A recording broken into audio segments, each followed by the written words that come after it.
All right, everybody, welcome back to the Pop Font Podcast. This is episode 19, and today we're going to be talking about Spider-Man Brand New Day and then ranking all of the Spider-Man movies, including the Spider-Verse movies. So I'm Michael. And I'm Zara. What's up? All right. So first of all, I guess right out the gate, Spider-Man Brand New Day, 9 out of 10.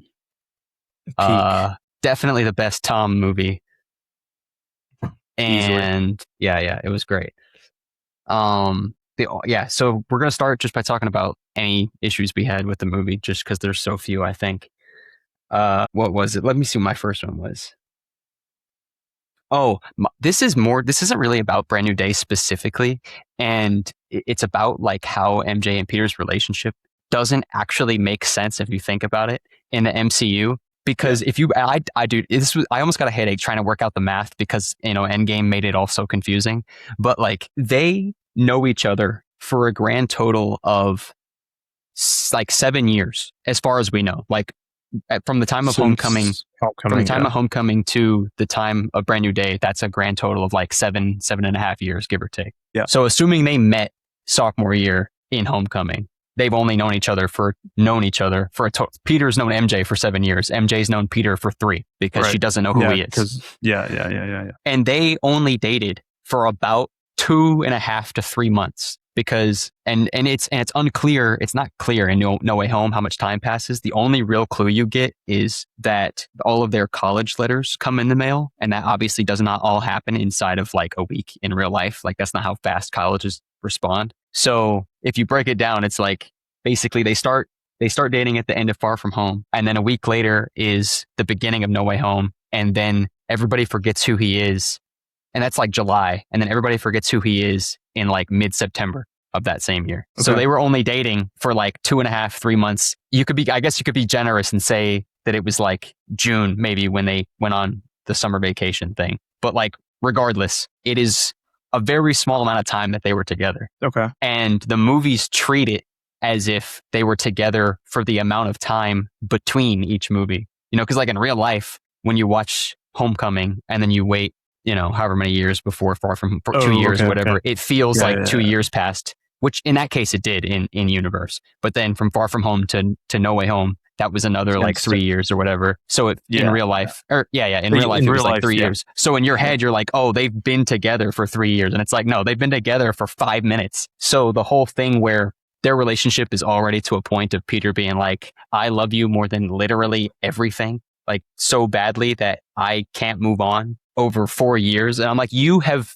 not been around MJ longer than you ever were around MJ. Yeah. Canonically. So it's just, and I get it. It's fine. Like we could pretend like it's Disney, classic Disney princess rules where you meet and fall in love instantly. And then that's just it. But it does feel weird if you think about it. Cause it's just like, y'all barely knew each other to begin with. I think I've honestly had this problem with Tom's movies since the jump anyways. And I still think it's prevalent in this. I guess it kind of overlaps with what you're saying right now. But this was one of my points. I think that the movies in a way are kind of banking on Tom and Zendaya's relationship in real life and how they see that and how, everyone loves Tom and Zendaya, right? As a couple, right? They're a crazy power couple. And then, they have great chemistry, great like interview moments, whatever. And in the movies, that's supposed to carry their relationship for some reason, the public's like perception of them. Yeah. Which that's, it does feed into it, what I was saying. Because that's like the in-between part. It's like, it's been it's been 5 years since No Way Home or whatever in real life. So like in your head, you filled in all that time with Zendaya and Tom's relationship in real life. So you're like, that's what their relationship is like when you see them together. You're just like, I know that they're married and like super in love with each other and stuff like that in real life. Yeah. So your brain just fills in the narrative gaps with all that, even though that has nothing to do with Spider-Man. Yeah. But that's not really a knock on Brand New Day though. That's just the way that they've done their relationship in the MCU in general. But the MCU sucks at relationships anyway. I was going to say, like, MCU is not, I guess, known for their, iconic relationships. Like, I feel like, you have Peter and Gamora. You have, sure, you can say Tom and, I even wanted to say Tom and Zendaya. I didn't even say Peter and MJ. Okay, Peter and MJ. And then I think honestly, I think the strongest relationship is probably Tony and Pepper. Yeah. But the only reason it's strong is because Steve and all of Peggy, the relationship. maybe? I don't know. Yeah, I guess. But That one Peggy's maybe, not really in the MCU. Like, because I was like, she has lots of cameos, but she is in one movie. Like, she's in one movie with actual screen time that matters. Yeah. And it's just like, and they don't even get together in that movie, really. Yeah, I don't know. I think again, the MCU is not really known for their relationships in general. So I guess it's hard to knock on that. But I mean, when you compare it to the previous Spider-Man iterations, like sure you can say Toby and Kirsten in their movies, they didn't have as much chemistry as Andrew and Emma did. So I think like these movies, like Tom's movies coming after the fact, are just basically like the relationship between Peter and MJ just seems non-existent when you compare it to those previous movies. But yeah, I will say I believed it more this time around. Again, I don't know if that's because of Tom and Zendaya just being in your head since the past 5 years and they've been up to. But I don't know. I feel like that also goes for just all the relationships in this movie. Like I felt more like interested, I guess, in what was going on and what the dynamic was in between like all these different characters. I think they definitely improved in that aspect. Yeah. Well, I think Spider-Man's still the best at it even in the MCU out of everybody. Yeah. Like even though the timeline doesn't really make sense, but like what they show you in each movie is still way better than any other. Yeah. I mean, really, I would say Peter and Gamora is the only other one that's even arguably good. Cause like Tony and Pepper's isn't good. It's good in like the first Iron Man movie, but every like maybe the first 2 Iron Man movies, but like every part of their relationship happens off screen other than what happens in the first 2 Iron Man movies. Yeah. Like, I think, yeah, I know you're right. I was coming more from like it feels more developed, or like it's more of like like, I mean, with the other characters in the MCU, their relationships aren't really that important. Yeah. But when you are involving, a significant other or whatever, Pepper like is a huge part of Tony's story, but maybe, on screen they didn't really have the best like a relationship that you were invested in, I guess. Because right. Obviously Peter and Gamora, especially the sequence in Guardians 3 when, they, decide not to go forward with. They like actually break up for real or whatever. Break up, that like, I mean, that they never dated, but yeah. That's like such an emotionally investing moment in that film. And it's so believable too. And I guess you kind of had that in this movie too, and maybe that's what they were trying to go for, to try and replicate that a little bit. And maybe that's why it worked so well. But I don't know. I feel like with their decision now to like not have it happen, like a lot of people thought they were gonna like do and like retract on it. I don't know what they have planned next, because I mean, they're heavily obviously implying that in those 4 years where they were in college and Peter was obviously just doing his own thing, that other women were obviously like interested in him. With the girl lady in the apartment, in the elevator in the apartment. So I don't know if that's maybe like a hint towards involving Gwen eventually, but I don't know. I feel like the fact that they kind of tied, fixed Ned's like relationship with him near the end, or at least hinted at it. I don't know if that means that eventually in the next movie he's going to fix it with MJ, but I feel like they've set themselves up perfectly to just introduce Gwen now, or any other, love interest. I mean, you could have Felicia in the next one. Like they are at that moment where they can make that next step. Who knows if they'll do it, but I think they've set themselves up nicely. Yeah. What else was there? Oh, I guess we can talk about Hulk for a second. The lack of gray Hulk. I mean, I'm glad he wasn't gray, honestly. Like, we don't need to change his color again. Like, people, it would have been we too don't much like just to explain it. It's just like, who cares, man? Yeah. But it's weird. He's like, I liked the scene when he transformed fully back into Hulk, right? Like, obviously when he's like, no girl, no Banner, only Hulk, and then Hulk's out, and it's like bet, that's dope. And I didn't catch it the first time I watched it that he says like no girl first, like meaning the gene's not in his head either. Like she's not in his head, yeah. I didn't catch it the first time. The second time I was like, I like that they had that as like an extra detail in there. But but like, yeah, that part was cool. And then like the sequence itself where he's just beating the shit out of Spider-Man was obviously great. But like, and when he claps, he does, iconic Yeah, the Hulk thunderclap. attack, thunder Yeah, claps in the yeah, hallway and yeah, everything. yeah. But I do think I've seen a lot of people saying this, that I think he was wasted in a movie to a certain extent, where it's just kind of like it's almost too fast. Well, wasted, not that it's too fast, but wasted in the sense that they gave everything away in the trailers. Like Oh yeah. literally, like the entire Hulk sequence in that building is in the trailer. There was honestly no part besides maybe Punisher like interacting with Hulk or like shooting him. Besides that, I literally every big set piece was in the trailer. I don't know if it was a trailer or just like a clip or something, or like a TV spot, but there was definitely one where they showed Punisher fighting really? him. Yeah, I don't know if near the end I stopped like watching like then because the trailer that they dropped, like I think like the final one that they dropped, like I don't know how long up until the movie came out, but it was pretty much at the end. If you watch that, like watching that trailer back, because after the movie I watched it again, narratively, the whole movie is in that trailer. Like every single every single emotional beat and character arc, like you can watch it through that film. Or sorry, you can watch it through that trailer. Yeah. I didn't watch the one where Punisher was in it. I just saw like 2 seconds of it, but it was like it was the part. Yeah, it was the part where Peter was basically like, what are you gonna do against the Hulk? Like, why are you even here? Like, it was that section of the scene. I was like, okay, well, I know that happens now. Thank you. Yeah. Or like it might have been when Punisher was like, you take the Hulk and I'm gonna go take Jean, and then he's like, are you just trying to get out of fighting the Hulk? It might have been that, but yeah.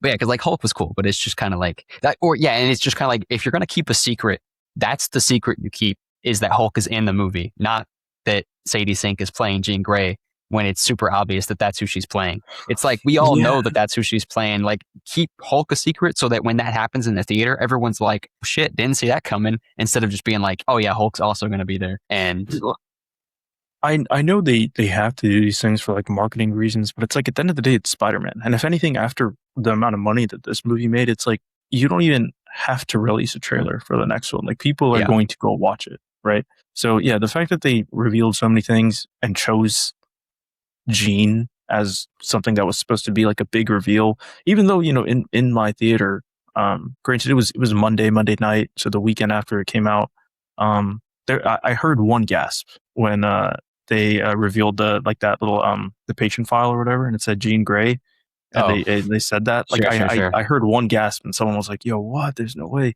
So I guess in the sense some people were surprised, but I feel like for the most part, like everybody knew it was Jean.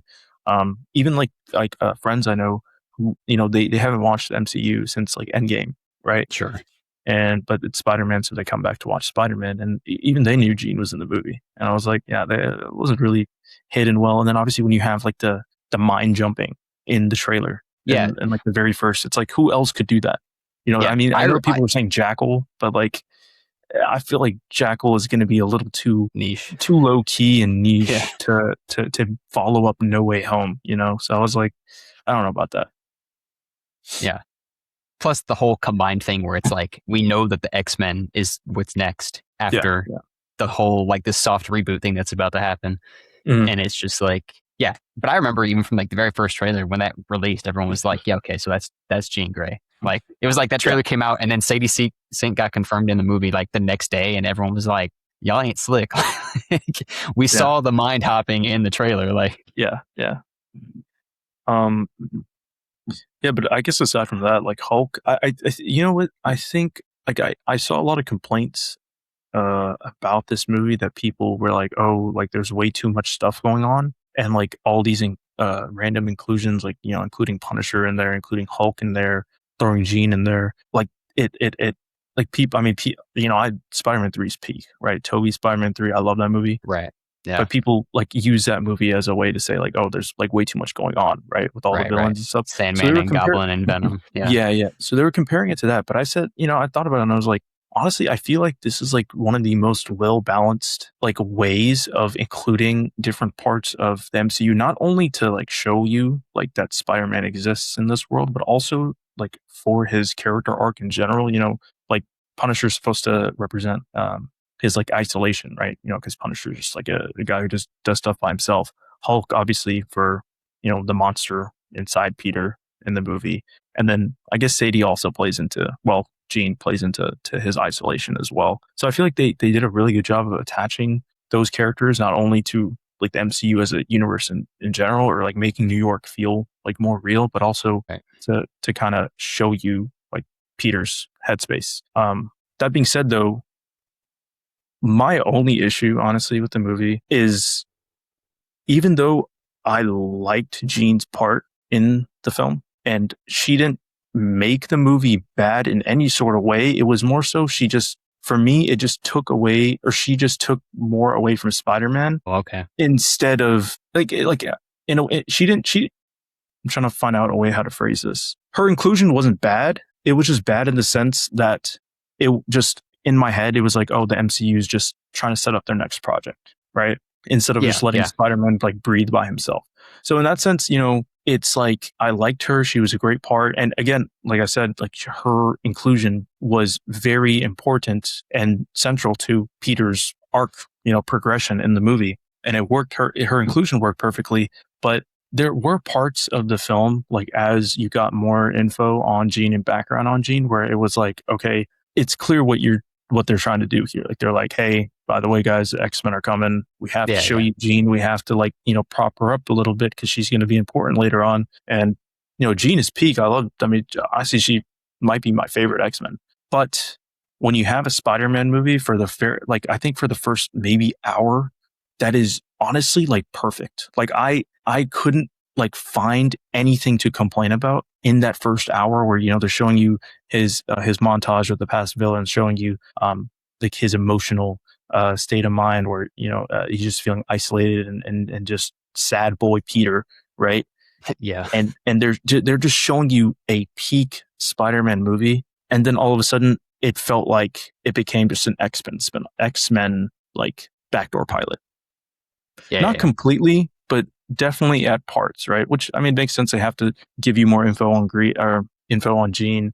But I'm like in my opinion, they were so close to making it like just a 10 out of 10 movie that I think could have even rivaled like Spider-Man 2 or maybe Spider-Man 1, movies that people love. But yeah, I don't know. Like when I was watching it, it's like, okay, this feels like Jean's movie for like these like 5-6 minutes. That honestly, that was my only gripe, really. And again, doesn't really necessarily make it a bad movie at all. I mean, it was still great. I just wish they weren't so like determined to be like, hey guys, I know you guys are enjoying this movie and like this is great, but we got something else coming. Like, pay attention to this. Yeah. I mean, I noticed that too, but it didn't bother me, but it was noticeable in the sense of like, okay, so this is also a Jean Grey origin movie at the same time, where it's like, so because it definitely does do that. It definitely does take breaks from the Spider-Man story to be a Jean origin story, and it's just like, it's like, okay, cool, I guess, whatever. You know what though? You know what? I will take back everything I just said if they go down the route of Spider-Man being sort of the origin of this like fear of mutants with more so like retaliation against mutants because of the inhibitor chip. The inhibitor chip. Yeah. If they start like mass producing that, like I don't know if this will be the plot of X-Men, but if it is a plot point later on where they somehow take Peter's invention or like his like ties to that inhibitor chip and then using it as a way to fight against mutants, then it would make her inclusion in this movie so much more like meaningful, I guess, because then it's not just like, oh, we needed to make a Jean origin movie or story, we just chose Spider-Man, instead of like, I don't know, it could have been any other movie. Like it could have been Fantastic Four, it could have been I don't know, the next Captain or Anthony Mackie's Cap 4, right? Like it wouldn't just feel like a random hero. It would feel integral to like the plot. So sure. I don't know. I guess we'll see. Well, I was thinking they probably will just use. I was thinking that they probably want Spider-Man to be like more involved with X-Men in future stuff. So that would like also be cool too, having yeah. Jean and Spider-Man be friends like before the X-Men exist is an easy way for it to be like, oh yeah, Spider-Man's cool with the X-Men once that becomes a thing later. Yeah. That's what I would guess they're trying to do with it. That also kind of feeds into the idea of like, we kind of talked about this already, but like how Spidey needs to just be involved with everybody. Like Yeah. any project that takes place in New York, especially, like obviously contractually, like with the industry and actors and stuff. I don't like, care, bro. Contract obviously him that's for not possible. everything. But dude, like like Tom could just show like yeah. I mean, you've seen X-Men '97, right? At least the first season. I haven't watched. You haven't seen it all? 97 Okay. yet. I'm still in the middle of watching the original one. Oh, okay. Well, kind of like all these, even okay, the original X-Men, like that show, and like even other shows, like the original animated Spider-Man. Like other heroes would show up every now and then, right? But they'd show up for like 5 seconds, and then they disappear, right? Like even something like that, like Tom could show up for 5 seconds, save a random civilian, or just interact with a hero one-on-one, and then just dip. That would be enough. Like that would literally. Be perfect. I mean, like what everybody was doing in this movie, essentially, except Spider-Man's doing it. Like Hulk's in the movie for 3 minutes or whatever it is. Just do that. Like I want Tom Spidey to become the like to adopt the same formula that all of Tom's like movies have done, like where they at least incorporate one team up with an MCU character, right? Like sure, right. Like Tony, Fury, Strange, and now Punisher / Hulk, I guess. So yeah, he needs to become slash the Hand. Yeah. he just needs to become that. Like he needs to become that and just show up in everybody else's like projects. So that'd be crazy. Speaking of the Hand, that was even like, because these are still, I guess, like complaints, but they're not really complaints. It's just like kind of the hand being just like so nothing in this movie. It feels kind of hilarious given what the Hand used to be in Daredevil. Yeah. It's just like, man, the Hand used to be so like such a big deal, and like, yeah, at least they kind of like are just like such a threat. Yeah, such a threat. And then they're just like, oh yeah, the Hand's here, by the way. Don't worry about them. They're weak. It's just like, okay. Daredevil was struggling with them for like his whole life, but all right. Yeah, I mean, I think they just wanted they're like, hey, who do we have that have crazy fight choreography and can do like all these cool like flips and tricks? And it's like, oh, we just throw the Hand in there. Yeah. And speaking of choreography too, I don't know if you I saw this video the other day, and even like watching the movie, like after playing Insomniac Spider-Man, it's like he fights like that. Yeah, I was like, bro, this like is the rooftop thing at the beginning.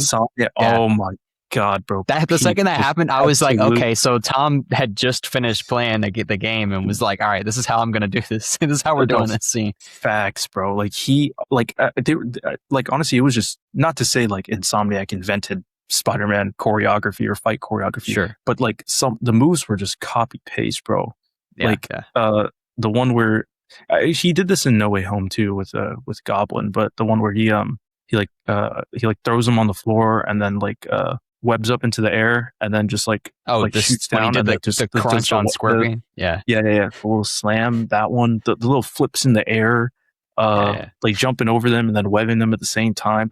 The video I watched was so perfect, and even and not even just the fights, like the web swinging, just the way that he moved, it's crazy that it took 3 movies for him to finally learn how to fight, start fighting like Spider-Man, or start moving like Spider-Man. Even though, like, I don't know, I mean, we might get into this later with the ranking, but it's like, if you look at Tom's first 3 films as like the origin for Spider-Man, I guess they age a lot better, and then you're like, okay, this is why he couldn't like do this is why he couldn't do that, and then Brand New Day coming out and being like now he's Spider-Man, right? Like that, I guess, narratively, that's fine. But I just feel robbed in terms of like entertainment. I'm like, yo, like we could have seen him moving like this entire time. Like, I want more. Yeah. Well, it's like the whole thing where in I think in Homecoming, it's like he literally does not actually attack anyone ever in the whole movie. Like he never throws like a punch. Yeah. I think it's like an actual fact. Like if you watch the movie, he never actually hits anybody. he's just like webbing people or like swinging around and shit. Like even the final Yeah. fight with, even like the final fight with Vulture, they don't fight at all. He just like crashes a plane and then Vulture blows himself up and then it's over. Like Yeah. Peter Yeah. never actually touches him. Yeah. And even Mysterio, it's like the scene at the end when he's destroying all the drones is cool and all, but like Yeah. he doesn't fight anybody in that movie. He's just kind of swinging Yeah. around. Yeah. And It's like, more just like it'd be nice to see it. inanimate objects that he's Yeah. destroying. I mean, yeah, it looked dope, and yeah, but you don't really like get to see him like, I don't know, on like more of like a street level like type fighting that you saw in this, which it was just crazy. Well, especially coming off of like Andrew and Toby's movies as well, because first of all, Toby just beats the crap out of everybody in his movies. Toby too is like obviously they were held back a little bit because of like filmmaking reasons, Sure. you know, back then. Yeah. So they weren't able to show you as much, but with what they were given and what they were given and what they were able to do, he was still pretty acrobatic. Yeah. But I feel like physically he was obviously more powerful. So it wasn't like he had to do like 5 billion tricks to get over you or stuff. Yeah. Like, well, that's like he his just throw one punch. Yeah, his fight scenes against like I watched the first two earlier, and then I watched Andrew's first one because I was gonna watch all three of Toby's, and then I was like, I wanted to watch at least one of Andrew's before we did this. Yeah. But when he fights Goblin and Doc Ock, he's just like, it's like street fighting. He's just throwing haymakers. Like he's not acrobatic. He's just like bam, bam, bam, like over and over again. He's just straight punching them. And then Andrew is a lot more of like, he's flipping around. He's not hitting as much, but he's like throwing shit at them and webbing them up or whatever. Like when he fights Lizard, and then Tom doesn't fight anybody for 3 movies, and then it's just like, or two movies really. I guess he does fight a little bit in No Way Home, but yeah, I think Brand New Day kind of took Toby's just like brute strength, and then Andrew's agility, and just agility. I don't know where that came from. Agility, and then just combined it together, and then I mean you just have Tom. Because the thing is too is that like Spider-Man, his physicality and like his like the physical performance behind Spider-Man is like so crucial to his character, right? And I feel like Andrew physically had the best, like he still has the best physical performance of Spider-Man. That's why I love TASM 1 so much, because after Toby's movies, even though I love Toby's Spider-Man, the second Andrew shows up on screen in the full suit, when he's talking to that one mugger, and he like when he's making when he has the knife out, he's just like oh no, knives. Like the way he like cowers, and then when the guy brings up the gun, and then he just like dodges it like that. Yeah. Like just that sequence by itself is like that is Spider-Man. Yeah, Toby doesn't dodge stuff. He just walks through stuff. Yeah, Toby's just like he's just a tank. Yeah. Andrew kind of had to like, he was like kind of like cat-like, you know. Yeah. Toby's strategy was like, I'm gonna let them hit me until they get tired, and then I'm gonna knock them out. And dude, Andrew's strategy was like, I'm not getting hit. Dude, the thing too is that Toby like threw a hard punch, but he could also take a hard punch. I mean, every single one of his movies, his suit's completely destroyed. He's bleeding from every part of his body, and he's just like, yeah, I won, bitch. every single movie. I mean, Tom's Spider-Man has been through, I feel like, a lot more emotional trauma. That's true. But Toby's Spider-Man has probably the worst physical trauma I've ever seen. That guy falls off buildings and breaks his back all the time. He gets absolutely rocked at the end of 1 by Goblin. The amount of pumpkin bombs that blow up this man's face, at least like 7 in that movie that he just eats. And then you move to Spider-Man 3, and then he starts taking Harry's Goblin bombs. And I guess he throws one back at him too. But yeah, no, Toby's Peter. That guy was a tank. Toby didn't really get hit by Harry. Harry didn't really land any hits on Toby in Spider-Man 3. He got a little of the he picked him up. Yeah. I mean, he nicked him. He nicked him once or twice, and then Peter was like, "Fuck you, bitch." It's still so funny. Like that guy just went through it. I feel like Andrew's is tough because it's honestly Andrew went through, like with the Lizard. He got pretty beat up. Oh yeah, Electro and Lizard Goblin cut him in half. Yeah, Yeah, Electro doesn't really hurt him that badly. yeah. He Goblin doesn't hurt him at all. He beat the shit out of Goblin. Yeah, Rhino doesn't really do anything either. Yeah, honestly, Yeah, no, Andrew's Rhino kind of gets chill cooked. in the second one. Lizard's the only one that really actually fucked him up both times that they fight. Or not both. They fight 3 times, but whatever. You know what I mean. The first time they fight, Lizard fucks him up. What else did I write down? Well, the small potatoes thing, it didn't piss me off, but it was funny to me because everyone's been making fun of it, obviously, where like the whole time Black Widow was like, oh, you know, you do small potato stuff and we're the Avengers and we do big potato stuff. And I'm like, Yelena, he is more powerful than all of you put together. Like, what are you talking about, bro? I'm like, I'd be willing to. Yelena has Sentry though. Bro, Sentry can't fight. You know that. Let's not. Sentry's benched. Hey, they have him in the locker though. No, but they have Bob. They have Bob cheering them on from the penthouse. That's what they have. While Spider-Man beats the crap out of everybody. Yeah, that's true. I think Yelena should have been like, yo, like, why are you worrying about this? Like, yo, join us. Like, we got an open spot. We got a new tower. You know, you'll have the best life. I mean, she could have taken Peter's like depressing like self-isolation and then just like taking him to like the very peak. Be like, yo, come chill with us in our penthouse. He could probably fix Bob's mental issues in like 5 minutes and then they could have Sentry on the team. That'd be crazy.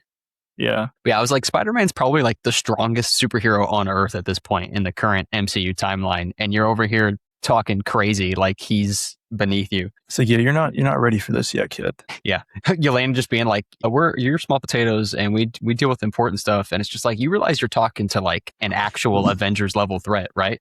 Like, facts. The amount of times that man has folded the entire Avengers roster in the comics without even trying. If anything, too, it makes more sense for them to want to recruit him now as opposed to Tony wanting to recruit him at the end of Homecoming, I guess. Yeah, especially with how we see in the movie that everybody loves Spider-Man. Like the police love Spider-Man, the city loves Spider-Man, random, criminal, like people, like, everybody likes Spider-Man. Even Spider-Man's enemies are like not super. I also love how it's kind of related to what you said. I love how they, in a way, took some inspiration. There's probably things from TASMs, the 2 TASMs that I'm forgetting, but at least for Tobey's Spider-Man movies, I love how they took that. The one sequence, I guess, with he was either fighting the Hulk in that bit where like the inhibitor chip is like falling and he tries to like web it and then he finally does, or it's like about to like leave his grasp. And then you parallel that with to the wedding ring in Tobey's movie. The ring.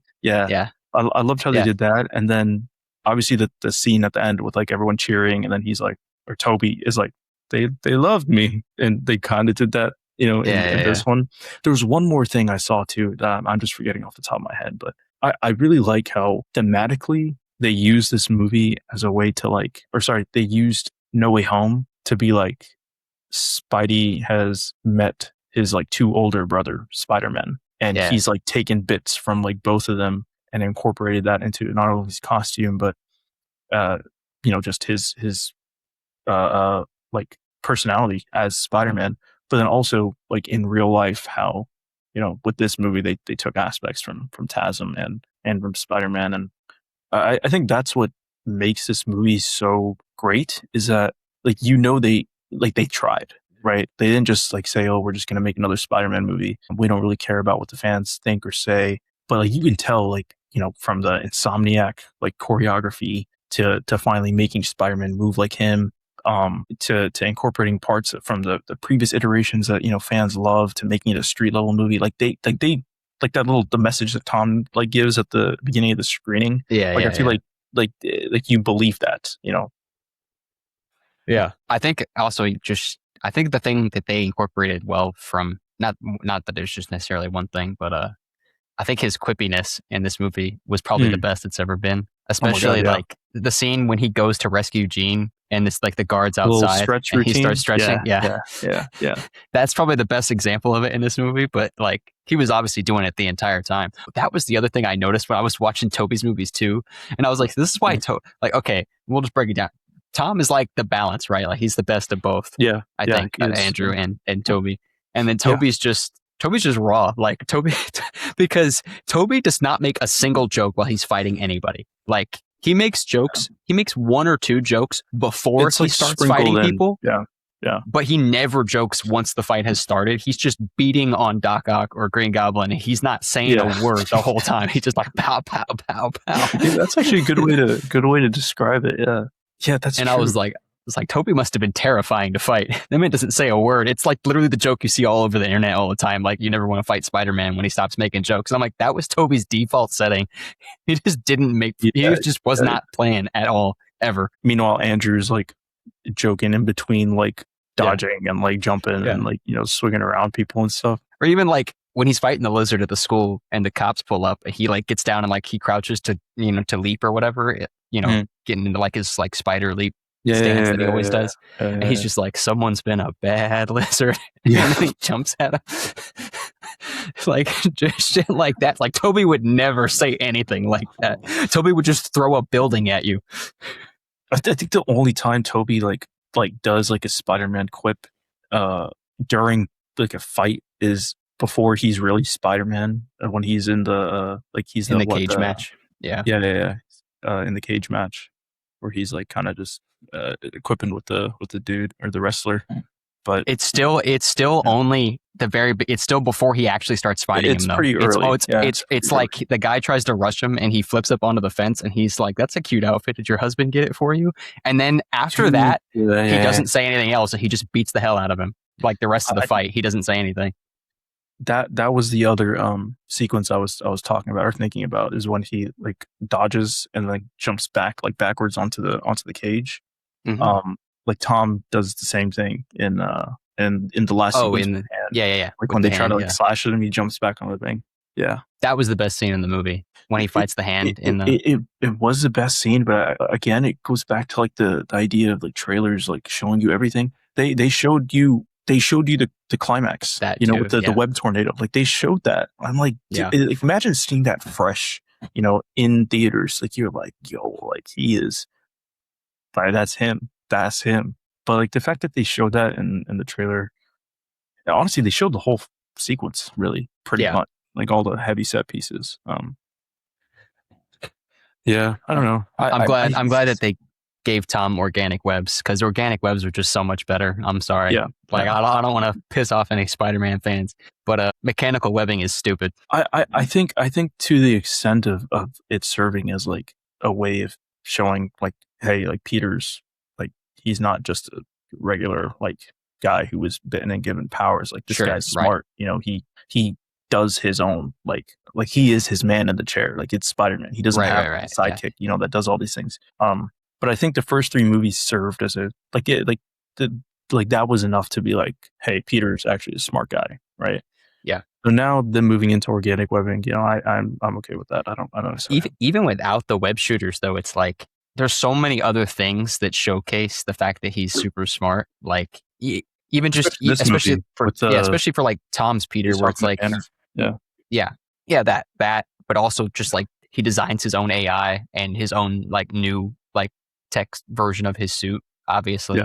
And the scene where when they're at Punisher's house and he's just like, and he's talking about like all the high tech shit he needs to fix his inhibitor or whatever. The fact that he built the inhibitor in the first place, in general, like, and so it's just like, if your argument is that you need the web shooters to show off his intelligence, it's like, no, you don't, because every single Spider-Man movie shows off his intelligence in a way that does not involve the web shooters in addition to the web shooters. So it's just like, just get rid of it, please. It was funny. I was looking it up because I was like, because in my head, I was like, I don't understand why Stan Lee would have made the webs not part of his powers originally. I'm like, I don't get it. Like, why would you do that? Like, if you're going to give him all the other, not that his powers are exactly biologically accurate, but if you're going to give him all the powers of a spider, why would you leave that one out? Like, that's like the most obvious thing a spider does. So I looked it up, and the reason he left it out is because he thought it was gross. That's literally it. It's not deeper than that. I think I've read something about that. Yeah. Yeah. He just thought it was gross for like webs to be coming out of somebody's wrists. So he was like, I'm not doing it. So I was like, so even Stan Lee didn't have a good reason for it. Yeah. So let's get rid of it, please. I think that's why, I feel like obviously like a lot of us grew up on Tobey's Spider-Man too. So before like, you Yeah. were into comics or like actually like knew more about like the background of Spider-Man or the origin of Spider-Man, you thought like I remember like as a kid I thought organic webbing was like the baseline, like The that base, was yeah. Spider-Man, and then the web shooters was like a new like angle of looking at it. Yeah. But obviously it was the Well, opposite way around. yeah, I mean, I remember because that's the other argument I saw some people talking about was that it's part of like the iconography of Spider-Man that his web shooters are web shooters. And I was Yeah, like, that's yeah. a bad argument because Tobey's movies completely rewrote how that was viewed by the general public. Yeah. Because I remember when Andrew's movies came out, I remember seeing people react to Andrew's movies and everyone was like, why does he have to build his own webs? That's weird. Like, that's how influential Tobey's movies were, that everyone just thought that's how it was supposed to be. Honestly, I just like again, I'm glad that they're doing both. Like they're able to do both now. Sure. But the main reason I love the web shooters as like just like a narrative choice is I love like montages where like the character is like you know building up to who they're actually like, or they're doing the prep to become who they are. Right, like And building the those, suit like, or whatever. yeah, like the building the suit, like I love that like that sequence. So like, and then obviously when it comes to like the web shooter design, like in Andrew's movies at least, like those are probably some of the funniest sequences where he's like doing it with the battery and then like short fuses and then he has to like do it again and then everything like goes crazy. So just that as like an additional like I guess thing that he has to create. I like it in that sense, but yeah, I guess initially it doesn't really make sense why you would have a spider, like a human powered by a spider bite, and you can't do what every single spider mainly does, which It's like is the cool most important stuff. thing a spider Yeah. has, and Yeah. he doesn't have it. Yeah. I think honestly, the only other thing, and this doesn't necessarily have to do with this movie specifically. It's more so of just like I feel like the movie still hasn't done what the first three or fixed what the first three did, and that's it. Kind of ties in with what we were talking about with them trying to set like up the X-Men in a Spider-Man movie. Is that I feel like Spidey, like they've shown his rogues, especially in this movie, but they haven't made the main villain someone that's just tied to Spider-Man, right? Right. Yeah. Because obviously, Homecoming, you have Vulture, which is he was just a Tony villain, right? Yeah. Mysterio, And Vulture wasn't even really a villain anyway. Like, I mean, like he was a villain, but like he didn't have anything against anybody.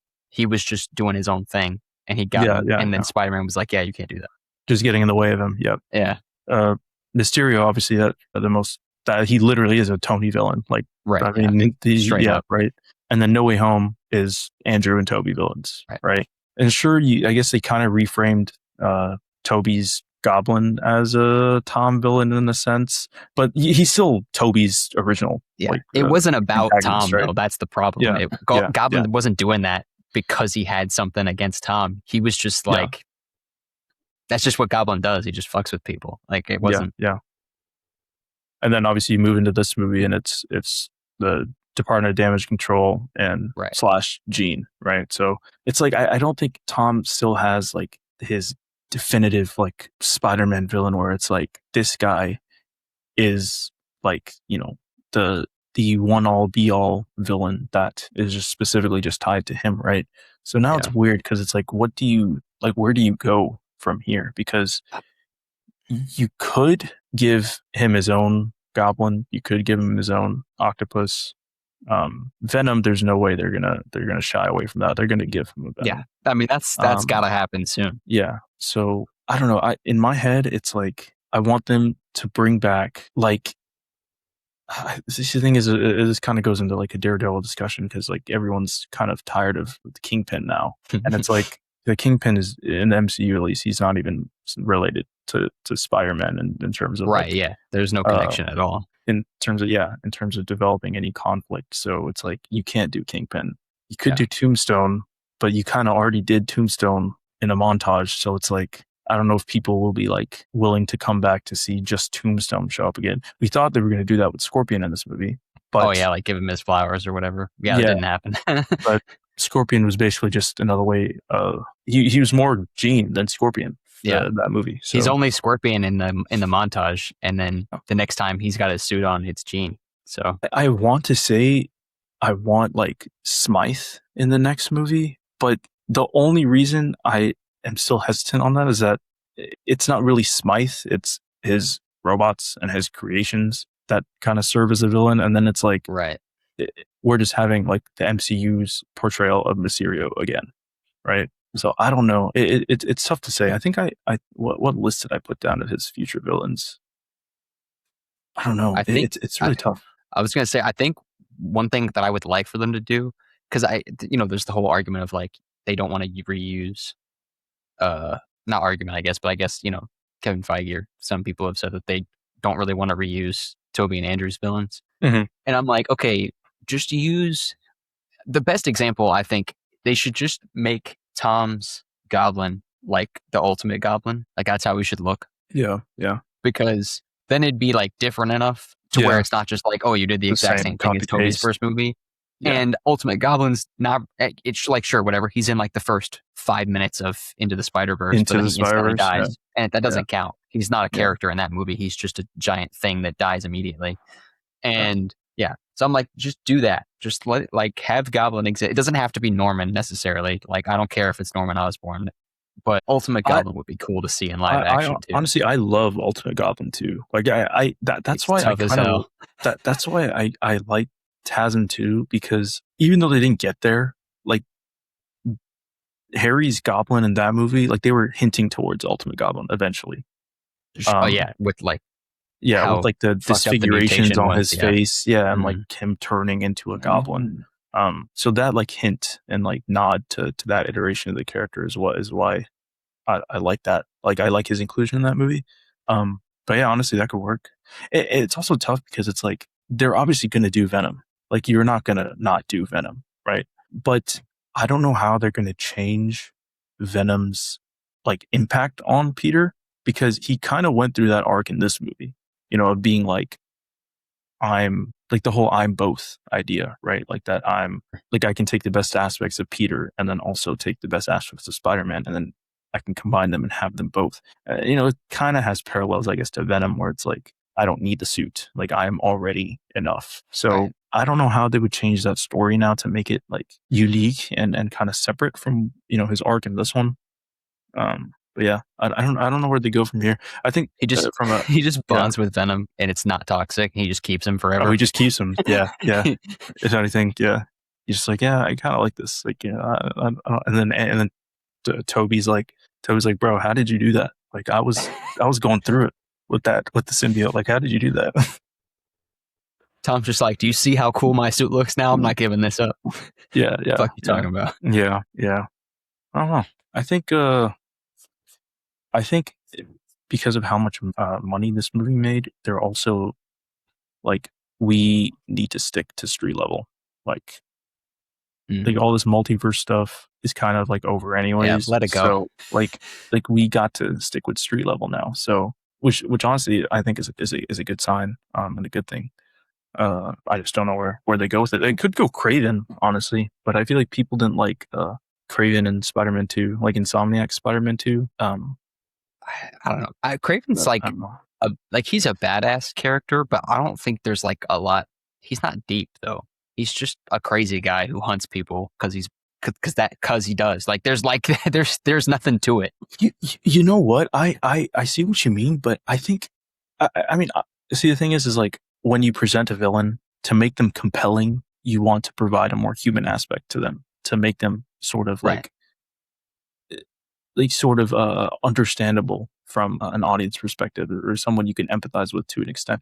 I feel like they've done that with every single one of Tom's villains so far. Sure. Right. Yeah. Vulture, like Family Man, and then a family man by Tony Stark, slighted by their boss. So they're trying to give you a more human aspect to make you care about them.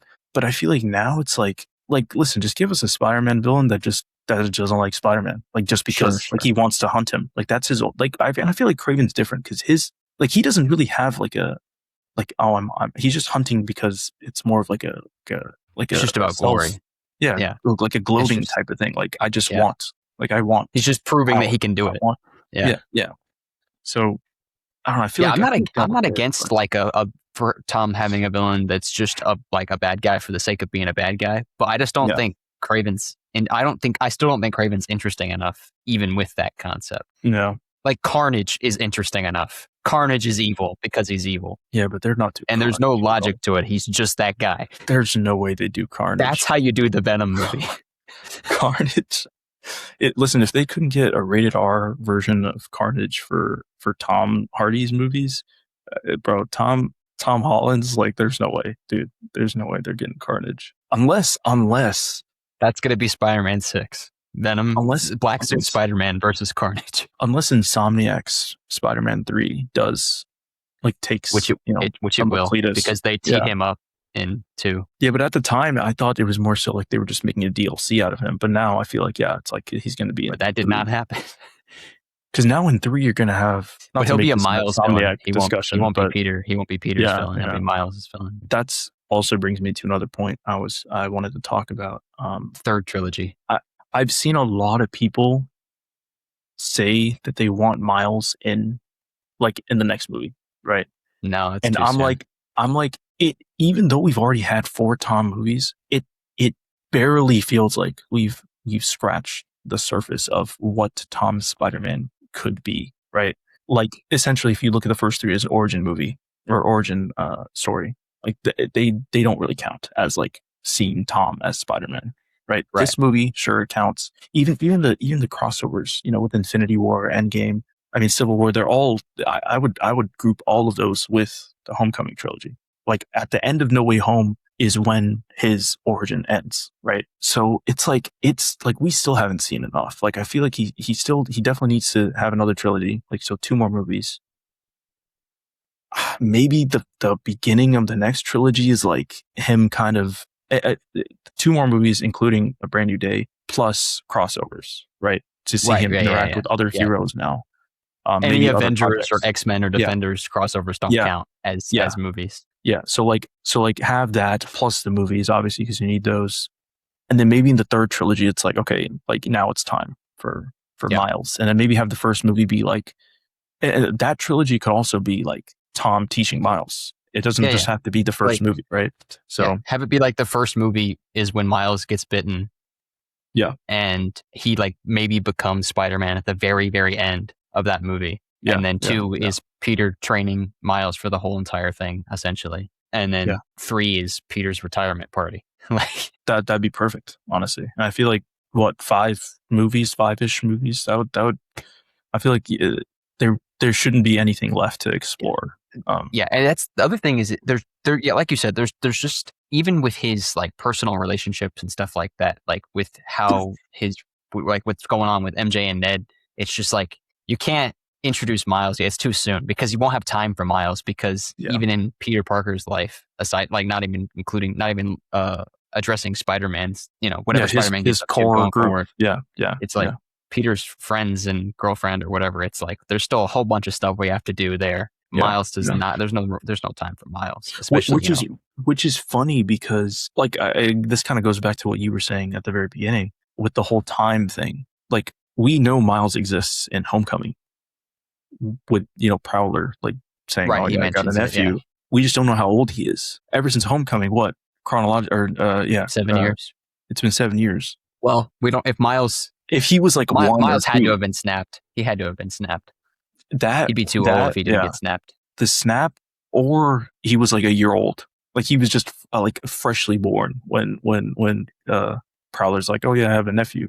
But I don't know. He said something about like he specified something about his nephew. Like he just says that I have a nephew that lives around here. That's all he says. Okay. Yeah. He doesn't say he doesn't specify what he means by that at all. He just says that his nephew lives around here. Okay. I think that would work out. Yeah. Yeah, I mean, they could reason that away. They could reason that away. Because what is that? To be honest. Yeah, he could have been a baby, and then like even if he didn't get snapped, that would make him until like it would have been a year until from Homecoming to Yeah, I'm saying up till the end of Brand New Day though. He'd be like, if he didn't get snapped, he'd be what, 15? Yeah, he'd be 15. No, he'd be 12, and then you finish out this trilogy and have a few more years pass. And then he'll be like 15 by the time the third trilogy starts, which is exactly when he's supposed to become Spider-Man anyway. Yeah. So then Miles would be the perfect age, canonically, according to the MCU. Yeah. Yeah, they could reason that away. Honestly, I don't think that's a huge issue now. Yeah. Yeah. Either have it be that he was just born right at the time of Homecoming and then he doesn't get snapped, or he was like 5 at the time of Homecoming and he did get snapped. Like either one works. Yeah. I also don't know if they're wanting Prowler to be kind of integral in Miles's origin. You kind of But have to, I think though. Like you have to, but it's like now that you have Gambino, like it's like do you think he's gonna come back? Like how do you do that now? Because I'm sure you could say he was snapped as well, maybe, but then it's like a lot of time would have passed by then. I mean, Prowler's not supposed to be young, though. Prowler is like an old. He's been a villain for a really long time. It's just that nobody really knew about it. Is kind of at least like how it's. I mean, that's how they explain it in the Insomniac games anyway. Is that he was Prowler he's been doing it for a while, way before Peter even became Spider-Man. Yeah. I guess that's true. Like he was Prowler because in the Miles game, when you're learning about Prowler's history and everything, he mentioned something about how he became Prowler like right after Jeff first became a cop or whatever. So they had to have been like 20 when he first became Prowler. And obviously Jeff is not 20 in Insomniac games. Like, yeah, that's true. That's at least mid 40s. So he had to have been Prowler for like 20 years. Yeah. They could find a way to reason that out, I think. Okay, we gotta go back to Brand New Day because we were talking about. I know. I feel like we just went down. Yeah, but, I was like, it's turned into an Insomniac Spider-Man discussion. But I think my favorite part of the movie actually wasn't the I'm curious to see if you like fell for it or if you saw it coming or not. I mean, I feel like it's easy to see coming, but like the details are what made it so cool. Anyway, when he goes to rescue MJ from her apartment and picks up MJ and takes her to the roof, and the whole thing where like Jean ruined the iconic Spider-Man kiss. Yeah. Dude, that was honestly when she did that, and I was like, man, I can't believe you did that to that specific thing. Like you did the iconic Spider-Man kiss, but then you fucked it. You made it horrible. But no, when they were swinging there though, and MJ quote unquote was not freaking out while they were swinging there. About. Yeah, I was like, you can't get me, movie. Yeah. I was like, that's not her. I'm not a fool. I just watched Tom's movies like yesterday. I remember every time she swings anywhere, she's screaming or at least freaking out to some mild degree. And then the fact that obviously when he takes her back after that whole thing's over, she's not like screaming like she does the first couple times, but she was like, like in the earlier movies, but she definitely was not as calm as Jean was when Jean was pretending to be MJ. Like right but after she comes back. Like when he takes her home or when he takes her to Punisher's house. Yeah. And she's like freaking out at that point, and then she wasn't on the way there. I was like, I'm so glad that you thought to do that because that's fantastic. Yeah. They did that really well. That was my favorite thing. That was really cool. That was really cool. It was just funny because so many people in the theater, everybody in the theater, when she reveals that she's Jean after she kisses him, was like everyone was like, oh shit, like out loud, or like gasping, whatever. And I was like, y'all didn't see that coming? Like y'all dumb y'all are as dumb as Peter. The thing is too is like it's coming, but it's still like yo, like that's crazy. Well, that was like everyone else in the theater was like sitting there, kind of like, I don't know, either like holding their breath because they were waiting to see if the True Love's Kiss thing would work or whatever. And I was just sitting there like evil smiling because I knew what was about to happen. I was like, all right, when are you gonna reveal it to him? Yeah. I was like, I don't know what y'all are looking around the theater, just like, I don't know what y'all are so happy about. This is about to get real bad, real fast. Yeah, facts. Everyone in my theater was like genuinely, the first time I watched it, both times I watched it, everyone was like shocked.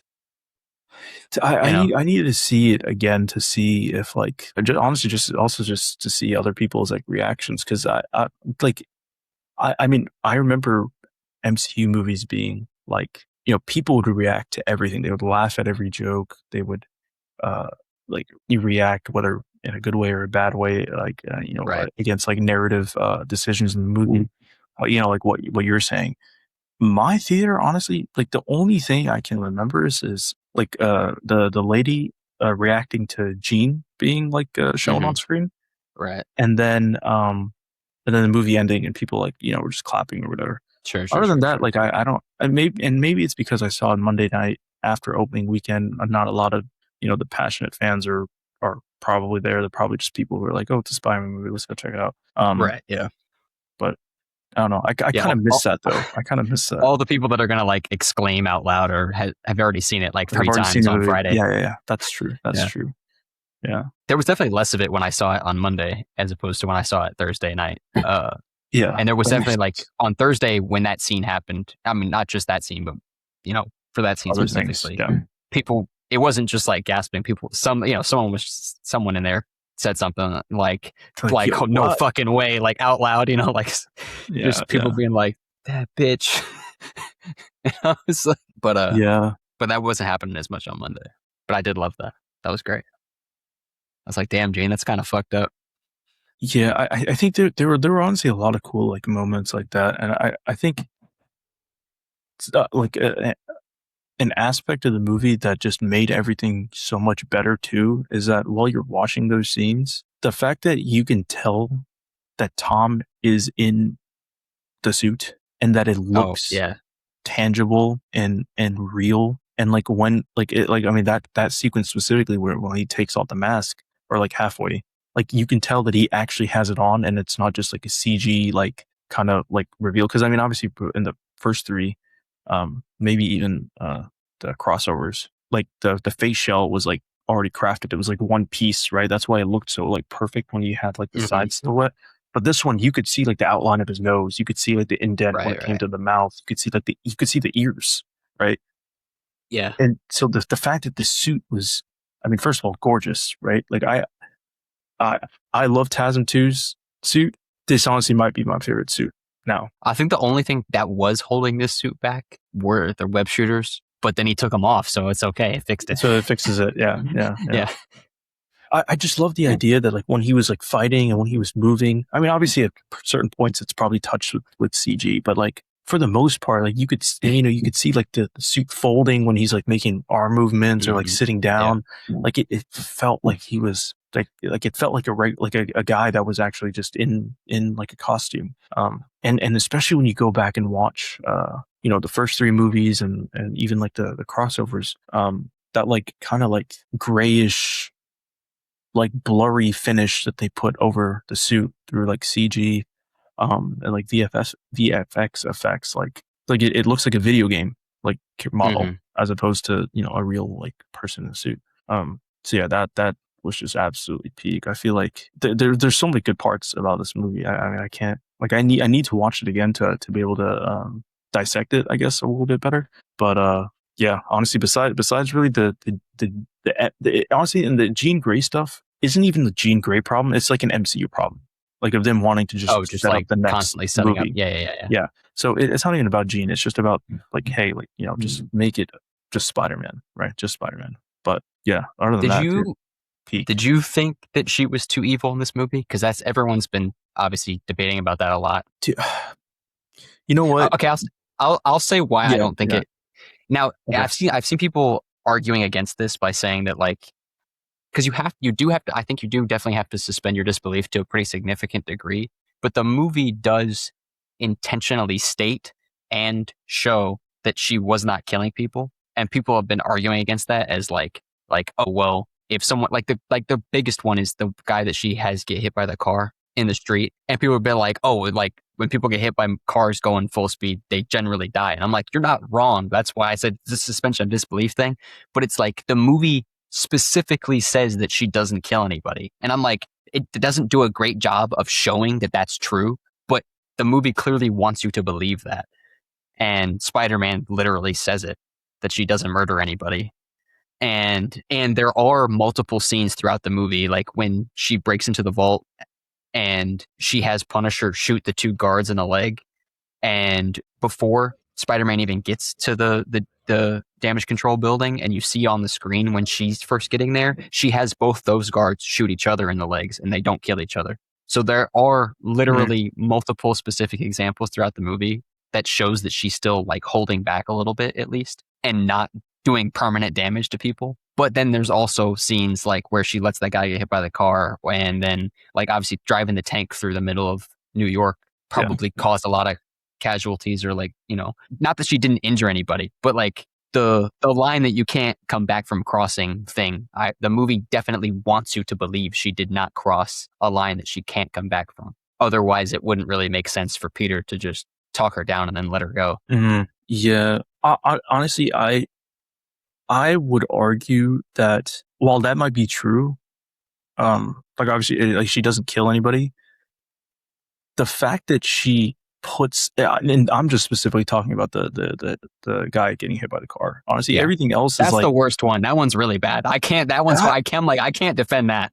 That one makes me go over the edge in terms of like, I was like, listen, she has incentive. Like she has great incentive in terms of like, I know why she wants to kill the department head. Like I know why she wants to do that, right? She has and everybody that works there essentially. Yeah, and everybody that works there. Like she has enough reason, they murdered her sister, they tortured her. That's fine with me. Like she was like I was able to reason with her. When it comes to the innocent people though, it's like that, and especially in the manner that she did. It's not like she like possessed somebody and they like tripped and fell over, right? She made them stand in the middle of the road, and that guy, it's not that he just got like bumped and like fell over. Dude, he his legs go like he ragdolled. Yeah, he ragdolled. It's bro. bad. Yeah, like it was like GTA mode. He got hit by a car and he flew. I don't care what the movie says in terms of saying, hey, he didn't die. Right. That guy died. That guy died. Yeah. It's like, and that's unforgivable. And I'm like, okay, sure, whatever. You didn't show his dead body, but like you're forcing me to have to suspend a great deal of disbelief in order to accept that she didn't kill anybody. Like obviously if the movie's saying, hey, no one died, she didn't kill anybody, then it's like that you have to take that as fact, obviously, because the movie, they're telling you what happened, right? They didn't show her kill anyone, and then they told you she didn't. So you have to believe that it's true. Yeah, so right. But like, dude, that was brutal. And it's not like she put the department head in the middle of the street and then made that happen to him. It's just some random construction worker. Some random dude in the middle of the street. And it's like, Gene, I dare you to tell Charles that in the next movie. I dare you to tell Charles what you did to that dude. And I just think that they're going to use it as a catalyst for like the Phoenix stuff, to give her demons, just like, because if Jean's whole arc in the entire X-Men saga of the MCU is basically a redemption arc for what she did in Spider-Man's movie. Yeah. And I'm like, I'm okay with that, because it's not like Jean has not that Jean has ever consciously killed people in the comics. That's never happened. Like, it's been Phoenix taking control and slaughtering people, but like, you could make that work.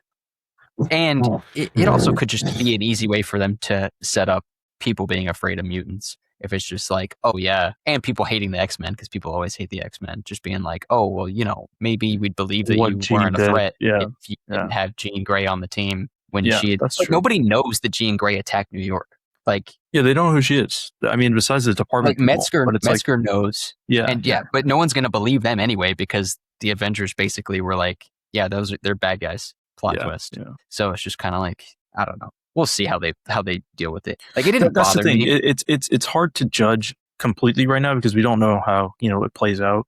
But as if you're just looking at this like as a self-contained story, that guy getting hit by that car was crazy, bro. Like, that was crazy. It's a weird thing though too with this movie. I think it's actually more of like I don't know if writing or directing, which I don't know who to blame exactly, but it seems like more of a failure on that end, where there are a couple scenes in the movie where collateral damage is happening and Spider-Man does not seem to give a fuck. Like, I think it's maybe when he's chasing the tank at the beginning and like 2 or 3 police cars get like launched across the city and he just lets them go. And I'm like, you could have caught that.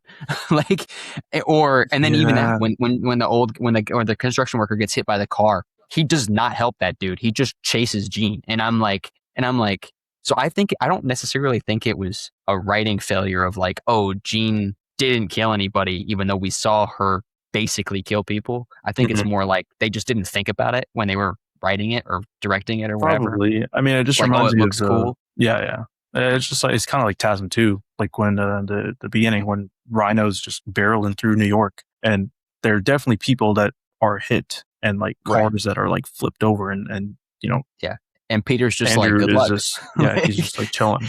He's like, I'm busy. I'm fighting the Rhino. I don't have time for you. Like, Yeah, but with the Jean thing though, like that honestly, that was the only thing that stuck out to me. But then obviously she doesn't kill Like anybody. It's like, okay, it's like, dang, it's a little weird. Like I'm like she was a yeah, little bit too evil, maybe. A lot of yeah, people were trying to like say the whole thing she did on the rooftop was like one of like the more evil things she did, and I'm like, it was fucked up, but like I don't know if evil is the right word. yeah. I think I mean they had to sort of antagonize her or make her, uh, you know, be as like just like shoehorn her in a way as like the villain. So I guess they made her do some very, Because Peter had to believe it. That's like the whole thing. yeah, yeah, yeah, yeah, He had to be 100% sure she was the problem in order to justify the whole twist with damage control. yeah, yeah. Otherwise, if it were obvious that she wasn't that bad, then Peter would have been like, "All right, y'all relax for a second while I go talk Yeah, to her." yeah, he wouldn't have had as much incentive to be like to like just be so Just believe determined to damage like control. chase her down. Yeah, yeah, yeah, Or like even like when he goes to meet with Metzger at the beginning, and he's just like, "Yep, I got this. I'll go take her down for you." Like that you, wouldn't work if Gene wasn't obviously a bad guy. you know that honestly just reminded me, and this is I mean it's kind of related, but it reminded me of a plot point, and you watched it twice, so maybe I just missed something, but the whole realization in like MJ and Ned's apartment when Peter's like, you don't remember anything that you did. That means that uh, Oh, right. the department Yeah, leader yeah, yeah. was lying. Lied. Yeah. Like I don't know why that was like a revelation though, because I think I thought it was very like clearly implied that whoever was possessed or like whoever was mind hacked or jumped didn't remember what they just did, because like I mean the clearest example is when Jean's trying to get in the helicopter and she's like jumping people, and she jumps to that one dude who gets onto the roof, and Spidey like webs him up against like the kind of barricade like thing, Mhm. and he's still talking as Jean, but then he obviously she leaves. He's like what am I doing here? And then as he's being wheeled into the ambulance, he says, I don't remember doing the things that they say I did. He said that in some sort of fashion. So that just by itself in my head, I was like, clearly they don't know what they're doing, like as they're possessed. And it's just like you're in one place, you get I don't. jumped, and then you're in another Yeah, place all of a sudden. he doesn't say that he doesn't remember. He says that he didn't do whatever they said I did. Like so, like if you're like really dissecting the sentence, then you could be like, No. obviously the implication that he doesn't Yeah, remember is yeah. in the words he uses, but he does not directly point out that he doesn't remember. He just says whatever they said I did, I didn't do it I didn't do it. to Yeah. Spider-Man. Okay.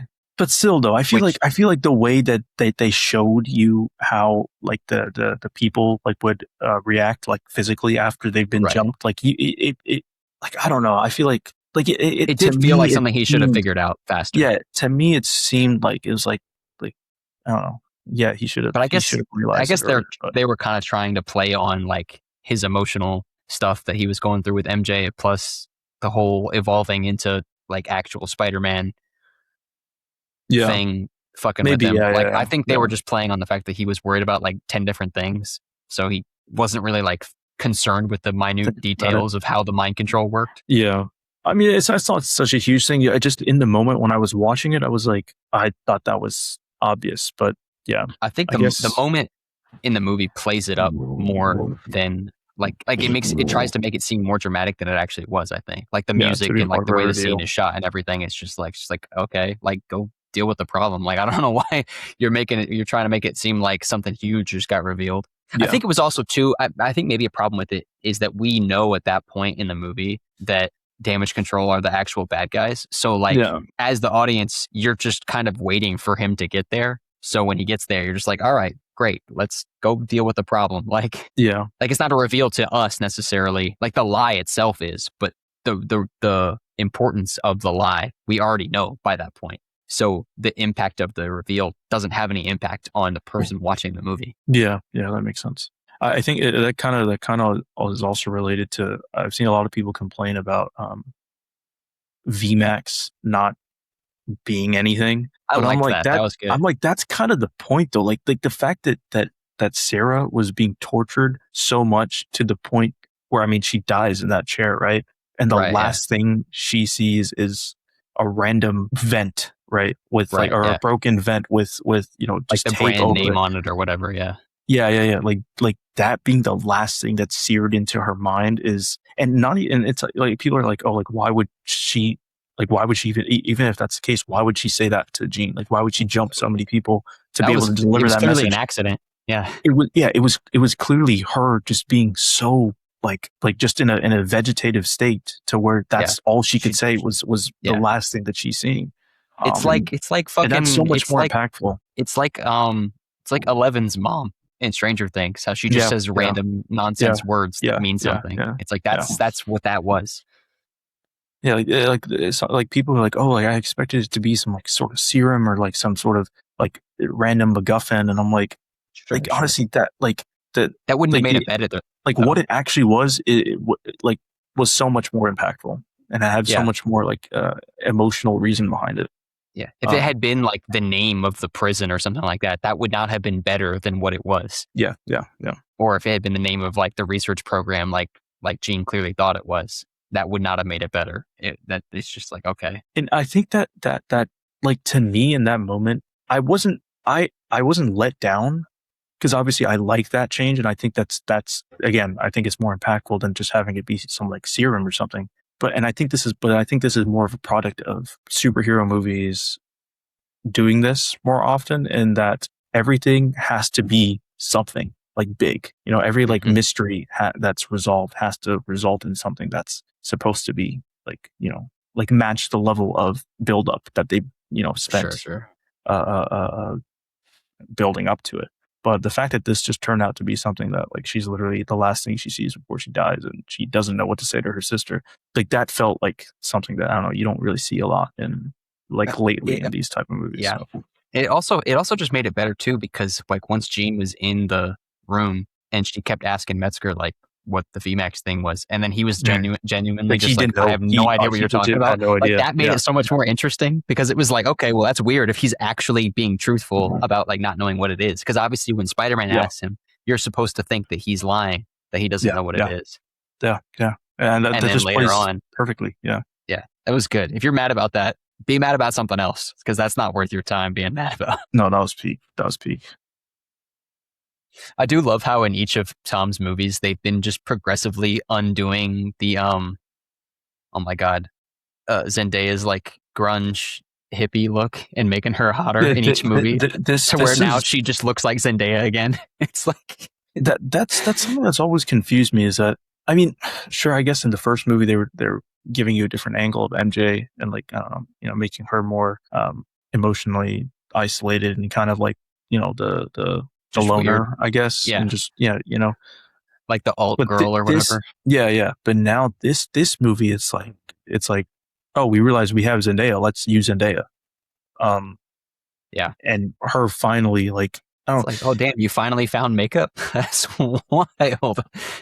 It's a good way also to like show you the physical, you know, development of a character without necessarily showing it, because obviously, you know, now like this new trilogy is like these characters have matured and like they've become someone else. Adults even though I still don't think they do enough in that regard with Zendaya's MJ and Ned as well, because I feel like I mean, you compare it to Tobey's movies, right? In that first movie, if you just take MJ as a character, right? Mm-hmm. You know who she is. You know what she likes, what she doesn't like, what she's interested in. You know how her relationships are with, like, you know, her family backstory. You know her relationship with her father. You know her relationship with Aunt May. You know her relationship with Peter, with Harry, with with Norman. You know, she feels like a character, right? Yeah. And you get most of that in like 15 minutes. Yeah, like you get that in the first movie, and then they just build up on that in like the following ones. Same thing for Harry. Same thing for we'll just stick with the best friends, right? So the main ones, friends. Yeah. So Harry, you get the same exact thing, right? He has a relationship with everybody outside of his relationship with Peter. Like, you know who he is if you take Peter out of the equation. Same thing for MJ. Right. In these movies, though, you take away, and I guess in a sense, they did literally take away Peter from them too, because I know what you mean, though. Yeah, but even then, they don't exist without Spider-Man. They don't you take like even Ezra's inclusion, you know, as the boyfriend. he's there Paul. for a second. Yeah, Paul. He's there for a second and then he disappears. Yeah. Like there was no what's it called? Like there was nothing there. It's there it's was like nothing in being used. it's like in TASM 2 when Andrew's stalking her for like half the movie after they break Mhm. up. That's what they should have done in this movie for MJ and Ned. Whereas like Yeah. what they did is that he They just tried. literally avoids them for 4 years. And the Yeah. first time he sees them act like, obviously on Instagram, that doesn't count. But Yeah. like, Yeah. but like you don't see their lives through Ned's Instagram posts. You see like, we got to college, we're in college, we're graduating college. That's literally it. That's all the information you get from Ned's Instagram posts. And whereas like the thing I just said with Andrew, with TASM 2, where a chunk of that movie is him following her and watching her life without him. And you see that she has a life without him. Yeah. They should have done that. It seems like they tried to do it with the whole job thing that they were mentioning in the apartment, but then that obviously goes nowhere, right? It goes absolutely nowhere. So yeah, I think that's still a thing that's missing from these movies is that it seems like I know what they're doing on screen, like they're acting like best friends or acting or like what he's the way he acts with Ned. Like they like if you look back at the 3 movies, like the origins, like there's enough content there to be like, okay, they're friends, but it still feels very surface level. And the same thing with Peter and MJ. Like it again kind of ties into what we were saying earlier, but it still feels very surface level as opposed to the first Toby movie. Like again, first 15-20 minutes, you know who these characters are without the other one, right? So yeah, I think they have a lot to work with now in terms of maybe these next couple movies. Like I don't know, maybe if they go down the Hobgoblin route for Ned, they're not going to do it. There's something there though. They're not going to do it. Could flesh him out a little bit. MJ, I feel like now that she didn't just revert back to how she was in No Way Home, there's more substance there now to make her more of a character rather than someone who serves as like a side of Peter, and now she can finally be her own character. So yeah, I think they have a good platform now in terms of that to kind of do what they want to do. I do think, I don't know. I think, first of all, do you think that Ned remembered him at the end, or are you part of team? Like he just realized it was Spider-Man like, earlier. You know what? I saw at first, like on first watch, I'll be honest, I mean, my only watch, as I'm seeing the scene in my head, it's like he's realizing that it is Peter, like and he's remembering that it was Peter because of his facial reaction. To me, unless this was like an actor's choice and and maybe it just didn't come across the way it was intended to. But to me, his face screams more of reminiscent. Oh shit, you're Peter Parker, my friend. Yeah, like it read more like, oh my God, you're that friend I had that I completely forgot about, rather than, oh my God, you're Peter from the apartment. When MJ said Spider-Man's name was Peter, that means you're Spider-Man, It wasn't it wasn't an excited realization of like, oh my God, that's Spider-Man standing 3 feet in front of me.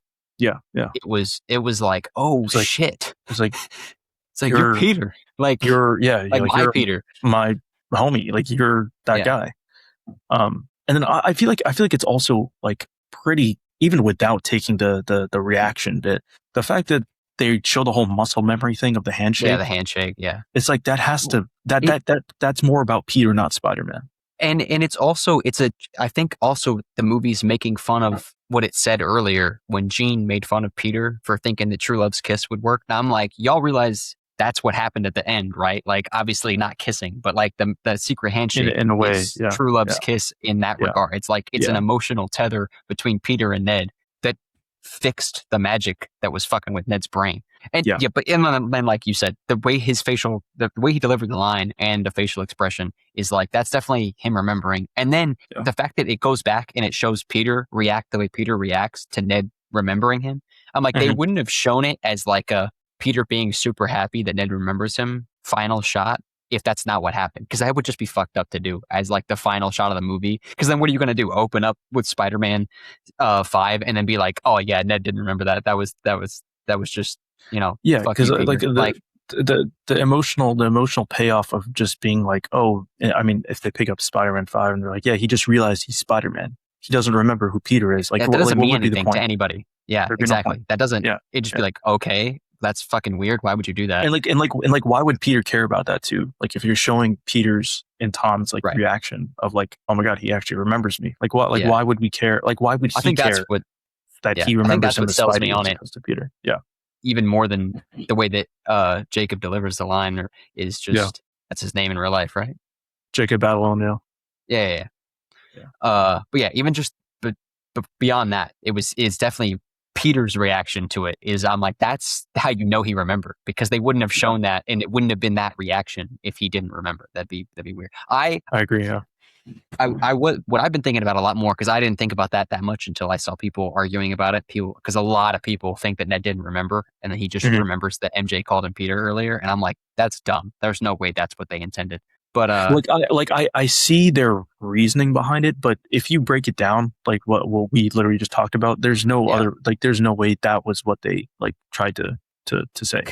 yeah, because for that to be true, there'd have to be so much unintentional overlooking of your own writing. I think it'd be like Right. because of what we were talking about with like how the emotional connection and like the way that Ned reacts versus how Peter reacts. I'm like, someone like a director, somebody would have said something. Someone would have been Yeah, like, yeah. don't do it that way, because we don't want to Yeah. like trick We don't want to everybody. imply the wrong thing. Yeah.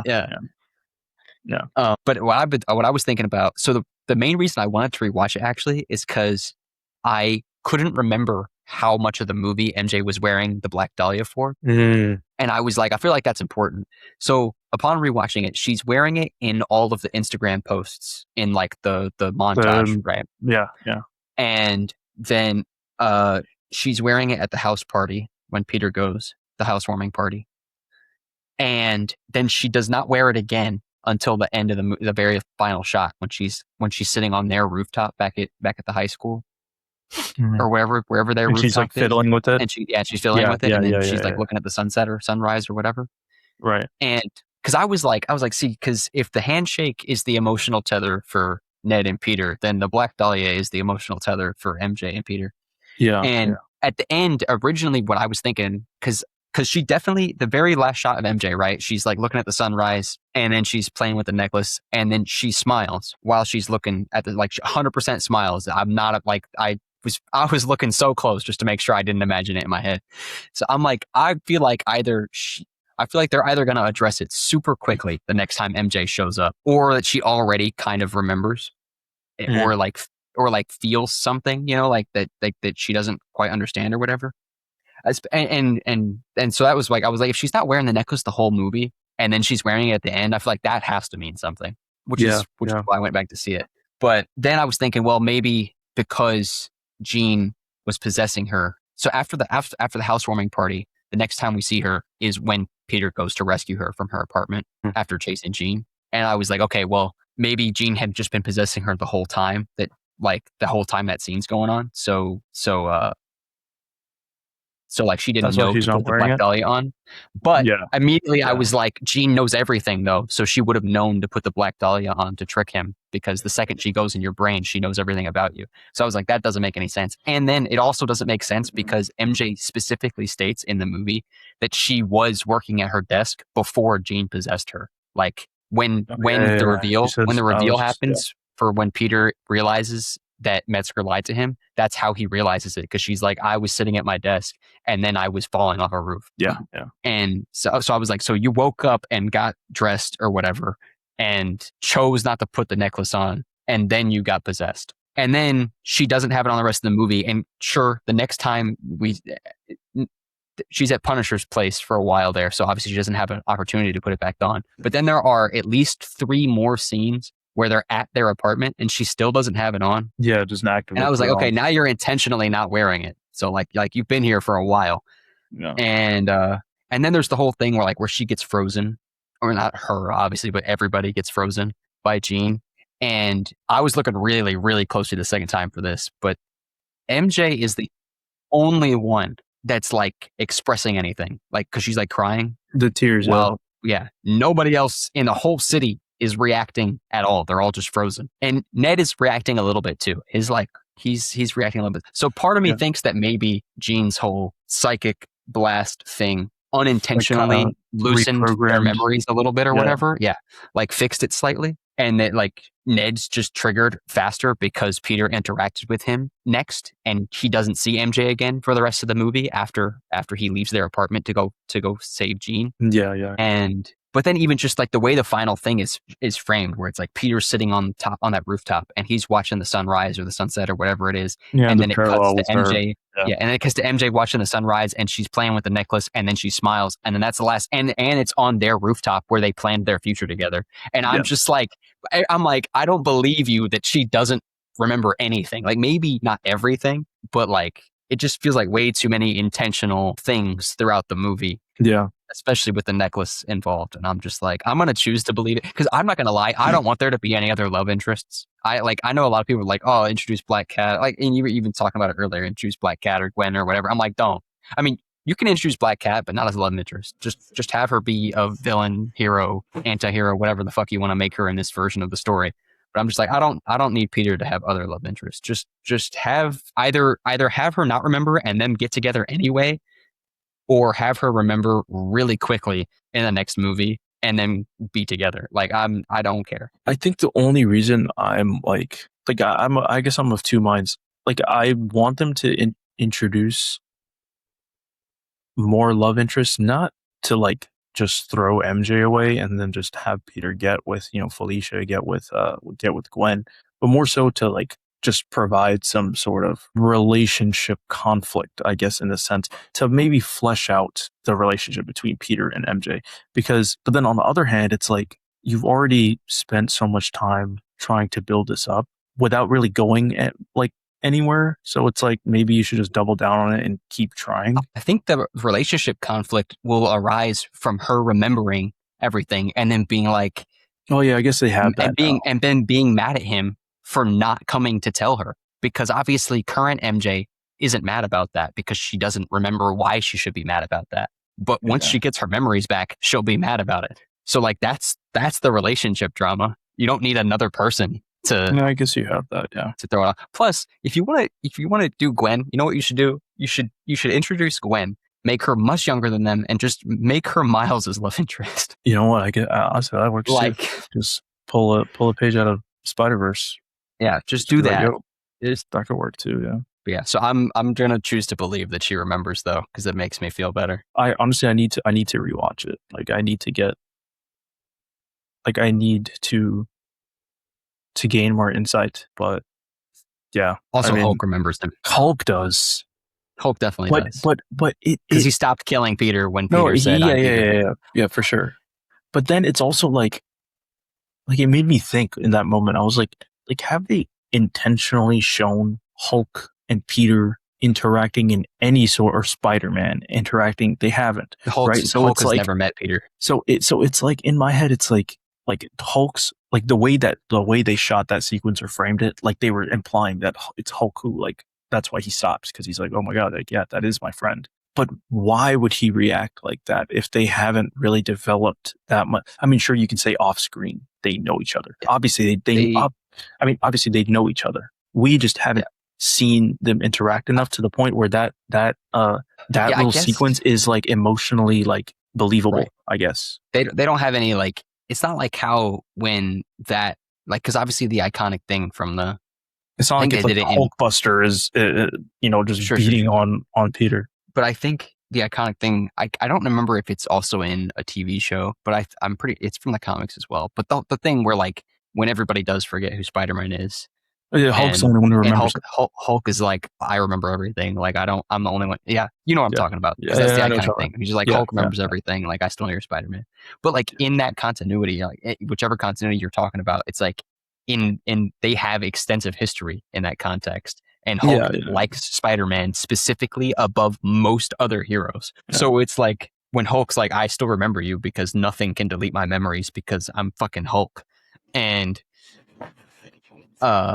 then Peter's like, feels good about the fact that he at least has one person who still knows who he is. It means something because Hulk and Spider-Man are friends, as opposed to in this, it's like Hulk has maybe observed, like, I guess if you count Smart Hulk, as being Banner and Hulk's mind at the same time, or memories at least at the same time, Mhm. then he's maybe spoken to him like once and they fought together during Endgame, but like they're not friends. Like, You know what? I guess that tracks too, because I mean, in I forgot which iteration of Sentry it was, but in I'm pretty sure the one that everybody swears by, like Hulk remembers who Sentry is. He doesn't like it's no one else, no, like it's the same concept. You know, everyone forgets who Sentry yeah. is, but Hulk remembers him, and he Yeah. like obviously verbally like says that to him, like, oh yeah, I remember you.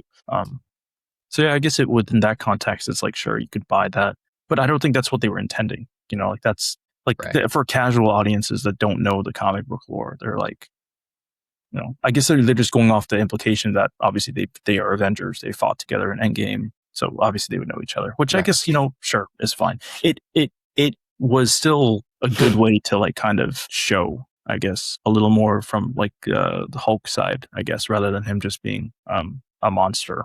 Like you get a little Right. more Yeah. humanity, I guess, out of him. So, Yeah. Like yeah, the fact that Hulk is still a person, individual of Banner, and yeah, he's not just a giant punching machine. yeah.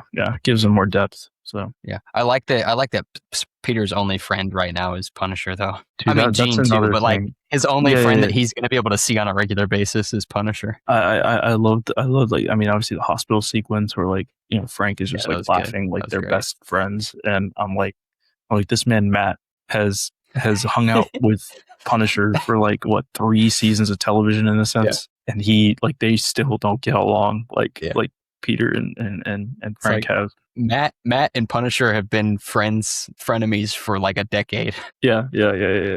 I like that. That's the thing is like this is like the banter and dynamic that Spider-Man has with those Everyone. level of heroes.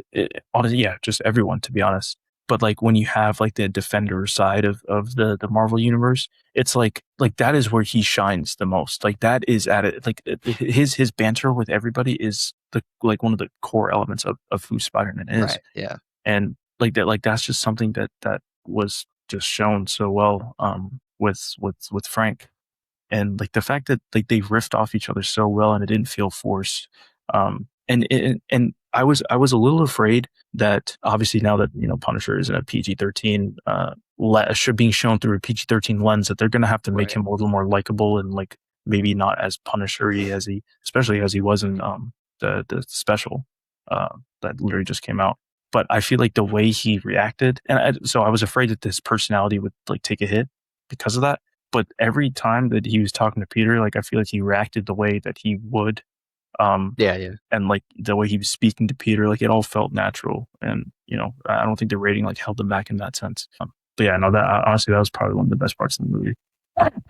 Yeah. I was surprised, like actually how much of it he was in. Like I didn't think he was in the whole Dude, movie. he was in it for a like, lot. he never left. Yeah, I was like, you might have the second most screen time out of anybody in this movie. Like, yeah. I mean, he shows up at the tank sequence when you finally Yeah. are introduced to the threat of the movie, and then he's all the way he's there in the till the very entire end. middle with Yeah. I mean, the middle sure with MJ, and then the entire he's in all 3 acts. Yeah, he might be more. Maybe Tony was in it, but I mean that's Tony. Yeah, no, I think besides maybe Tony, like he's a good part of every single act. Yeah, the movie was great though. Peak, absolute peak. Brand new day. All right, you want to do these rankings real quick? Run through it. Yes, sir. All right.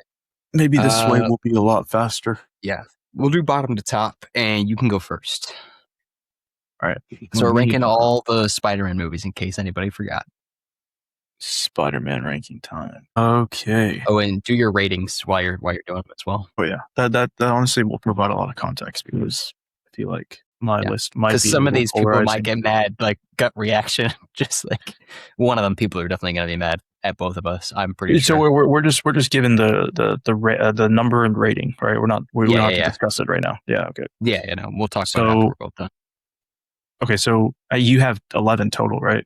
Like if 11 all total. Spider-Man, 11 total. Okay, so at 11, I feel like, you know, this is pretty clear. I have Spider-Man Far From Home at 11. At 10, I have Spider-Man Homecoming. At 9, I have... Oh, I forgot to do rating. Sorry. Let me start over. And also to preface this, my lowest rating, I would still give a 7 out of 10, especially after Brand New Day, just giving me like a new perspective on like them being origin movies. So that definitely boosts them in my eyes. But so Far From Home, I have at a 7 out of 10 at 11.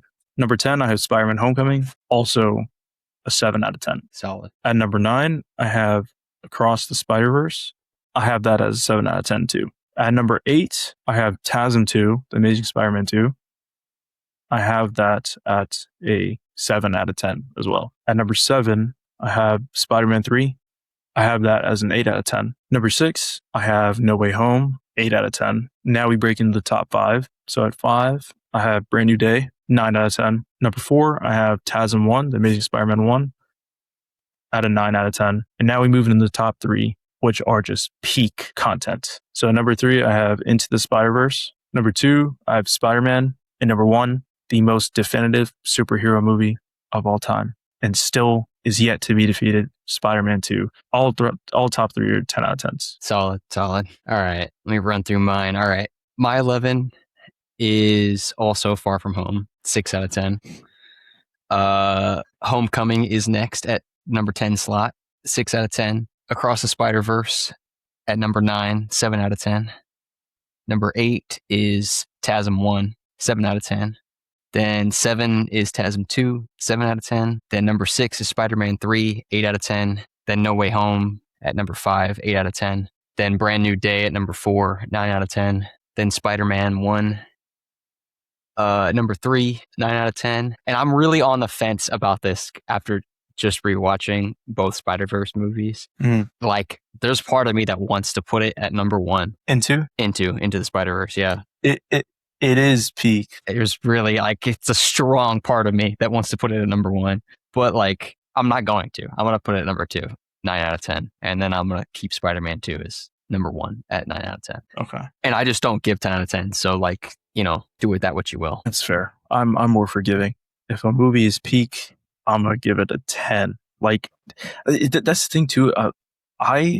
This list for me is probably the most fluid list besides maybe the bottom 3. Everything else, like from 8 to 1, I think I could maybe not the first. I mean, maybe not the first 2 or 3, but from maybe 8 to 4, I could move those pieces around like pretty fluidly.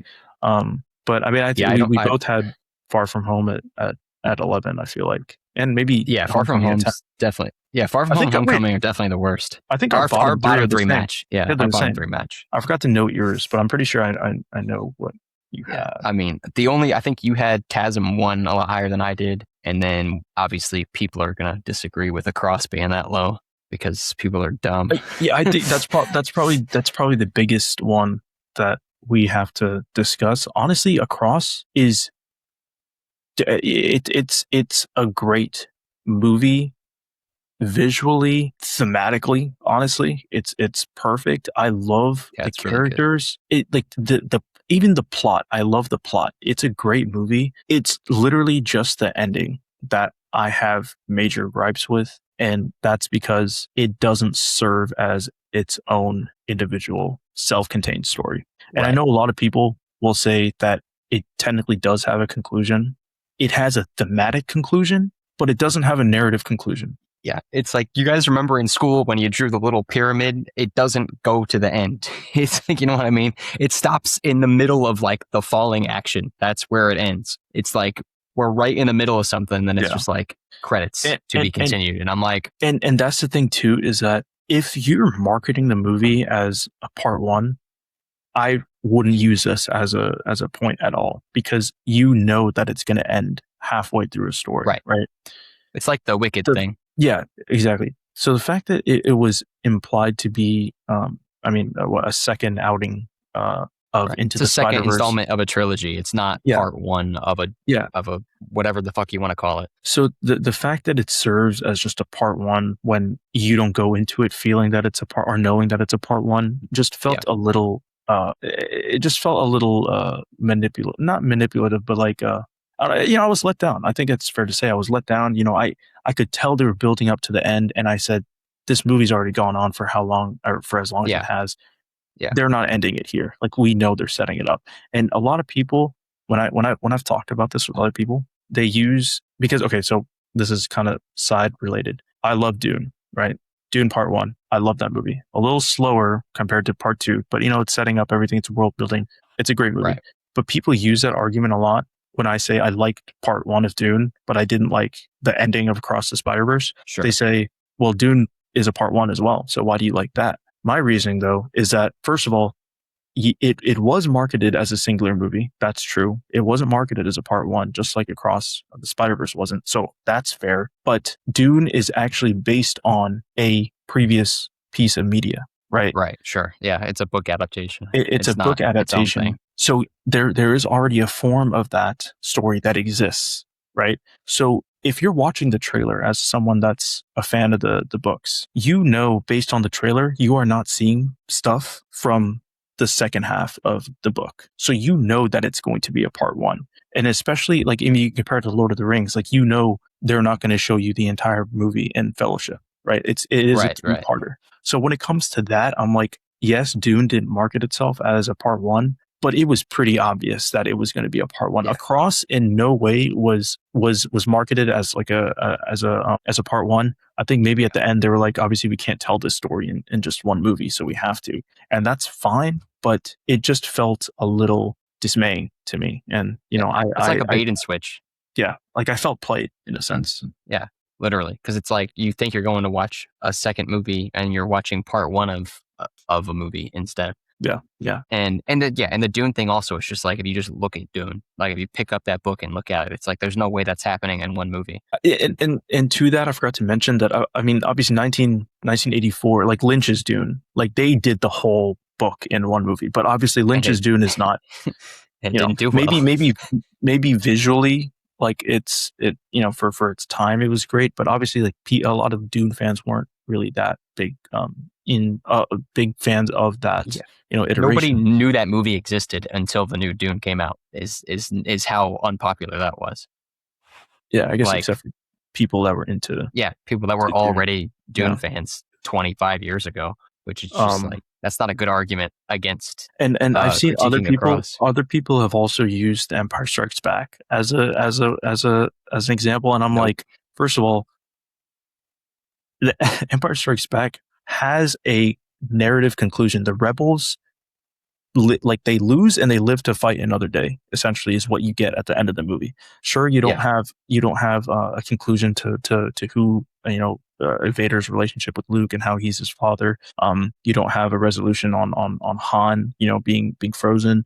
There's still things that are left open, but it has a conclusion where it's like it's not like they ended the movie on Luke, I'm your father. Right. Yeah. They ended it after that whole conflict was over. Luke and Vader have this climactic battle, and there's a resolution that is presented. So that is different. Dune Part 1 is different. That'd be like trying to argue that A New Hope is Part 1. It's just like, no. It's like, just because you, like, at the end of A New Hope, Darth Vader's not dead, and the Empire definitely was not defeated. Like, there was still open-ended stuff.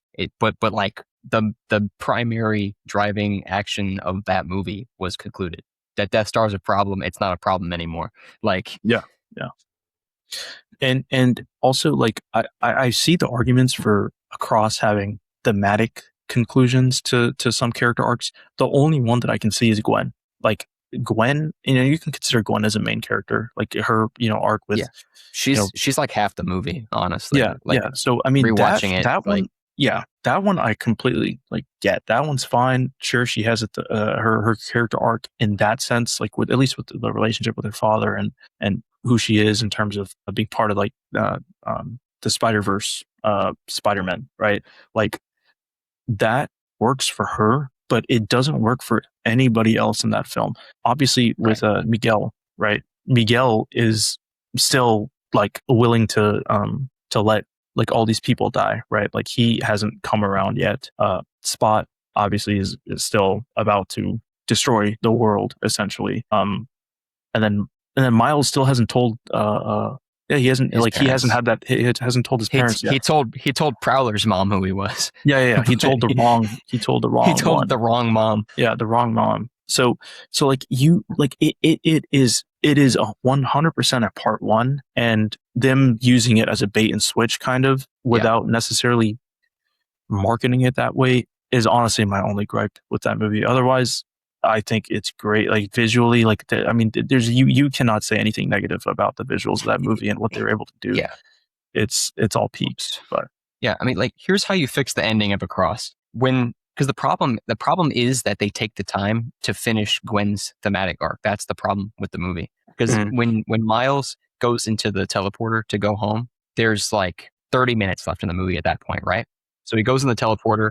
You see on the screen, right? It says Earth 42 and not 1610. Then it sends him there, and then you get the scene where he like goes and runs back to his house or whatever. Or maybe not. Maybe it's right after he gets through the portal. Then it cuts back to Gwen. And then it does the whole thing where she's like, that was fucked up. Why'd you guys like yell at him? But like she's trying to stand up to Miguel. And then Miguel sends her home. And then it goes to show you what happens to her when she goes home. And she has her whole reconciliation with her dad.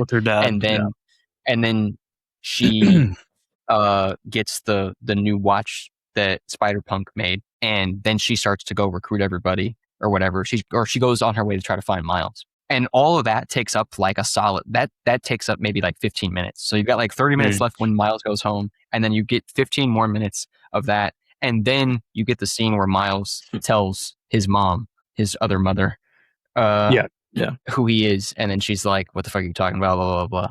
And then Prowler jumps him. And then it cuts back to Gwen again, like realizing that Miles isn't in the right universe and so on and so forth. So it's like, if you take that out, right? And you just have the Miles stuff, then you can do like Miles gets to the wrong universe, talks to his mom, tells her he's Spider-Man, she's confused, and then we're all confused too. I mean, unless you were paying attention and saw the screen say 42. And then he gets captured by Prowler, and have the end of the movie be that, essentially. Like have it be when the reveal happens that the Prowler is Earth 42 Miles, and then maybe for a quick second, like post-credit scene maybe, or like the very final shot of the movie is Gwen deciding to quit and go look for Miles. If you end it that way, that's a cliffhanger and not ending in the middle of your story. Type thing. Because then you get extra time for Miles to interact with people, as opposed to just being like, we're going to do a bunch of Gwen stuff right here at the end. Honestly, the ending doesn't bother me as much as like, I mean, it does because it's the ending's fault, but I think the first like hour or so of that movie is really, really, really good. But then like Spot leaves right in the middle of the movie after he powers up all the way. And then the rest of the movie is Miguel or Miles like meeting everybody in the Spider Society, and then the reveal that Miguel explains the canon events thing, and then Miles running from the Spider Society, and then Miles getting captured by Prowler. Like that's the rest of the movie. And you don't see Spot again, really, except for like a quick little like tease at the very end of the movie that he's back on Earth 1610 and he's about to fuck shit up. And it's just like Spot is probably the best part of that movie, and then they write him out of it in the middle of the movie to shift focus entirely to the Spider Society stuff. And they don't really talk about him again. And I was like when I was rewatching it earlier or yesterday or whatever, the second Spot left, I was like, I'm having a significantly, not that it was bad, but I was like, I'm having a significantly less good time ever since Spot left this movie, because there's a lot of exposition dumping that happens after that with Miguel and everything. And the canon event thing just annoys me every time. It absolutely aggravates me so much, because I'm like, okay, it's just like, Miguel has to be wrong, first of all, right? Like there's no other explanation for it. Like he has to be either wrong or lying. Like he either has to be straight up a villain that's like manipulating events to his own end for whatever, like for a reason we don't necessarily know yet, or he's just completely mistaken in a really fucked up way. Because that's just not how comic books work. Like the whole argument of the canon events, right? Being like, if you change a canon event, then it destabilizes a universe. And I'm like, that's not how comic books work. And the movie addresses the fact that it is aware of like the comic book version of the multiverse, you know, like they use the correct Earth numbers and stuff. So it's like, if you're going to use comic book rules to justify your entire narrative, which they do in both movies, and then you create the canon events thing, which is not a comic, like, you know, the glitching and the the canon events being like, oh, you have to let these things happen. I'm like, they do generally happen in every universe, yeah, but like it's never been a thing where if someone from another universe goes into a different universe and changes some shit, that universe explodes or whatever. Like that's, you know what I mean? Like that's just not a thing in comic books. I see what you mean. I honestly, the way I just looked at it is like, maybe they were just trying to find a way to make it a little more digestible or like less. Sure. You know, like. But Miguel also has to be wrong, because if he's not wrong, then Miles is the bad guy. Yeah, I guess. Yeah, that's true. And you can't do that. Like, not that he's like the bad guy in an evil sense, but he's the bad guy in he's an idiot kid who's going to destroy reality sense. Destroy the world, yeah. Yeah, it's like... I honestly, I haven't watched that movie in a while. So I feel like, again, obviously I still have that issue with the ending, or just being, half of a story. But I like when you were talking about the Spot thing, I honestly, I don't remember much about that, or his like absence. Like I don't remember feeling that. So I think I need to rewatch that. Yeah, Spot's funny as hell, dude. Like when I was watching, I was like, man, I like when Spot and Miles are like bantering while they're fighting each other. I was like, this is so great. And then Spot left the movie, and I was like, oh, bring him back. I think the kind of also is like, especially, the movie's called, like, part of the movie is like called Spider-Verse, right? So you're gonna highlight the Spider Society, and like that's gonna be a big portion of the movie. So I don't think it's like, it's hard to say that it's like, although it might, like, it feels like Spot's not on screen, and you probably do miss something with that. It's like, Spider Society is gonna have the screen time. Like you need to flesh that out as well. Yeah. And Miguel's tough. Like, don't get me wrong. Like, dude, Miguel's tough as hell. He's got the best music.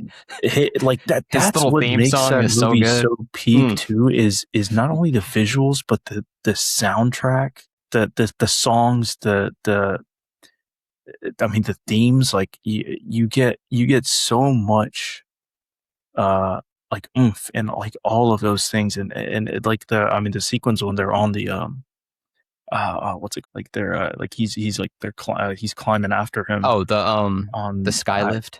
Yeah, on the skylift, and like when they finally get to that point, and then he's like just like beating on him, like beating on Miles, and then they have that whole interaction. Yeah. It's like that, like that, dude. Like the sequences in that movie are so peak. Like it's great. Even the ending with the Prowler reveal, like being Miles or Miles being Prowler, like even that is just like crazy. So I don't know how they're gonna like resolve that in the next movie, but yeah, they cooked narratively. It's definitely not better than Into the Spider-Verse, because I see lots of people say that, and I'm like, you're all insane. Into the Spider-Verse is so good. Yeah, Into is just like generational. I don't like it's like not everybody or not everything can be Spider-Man 2.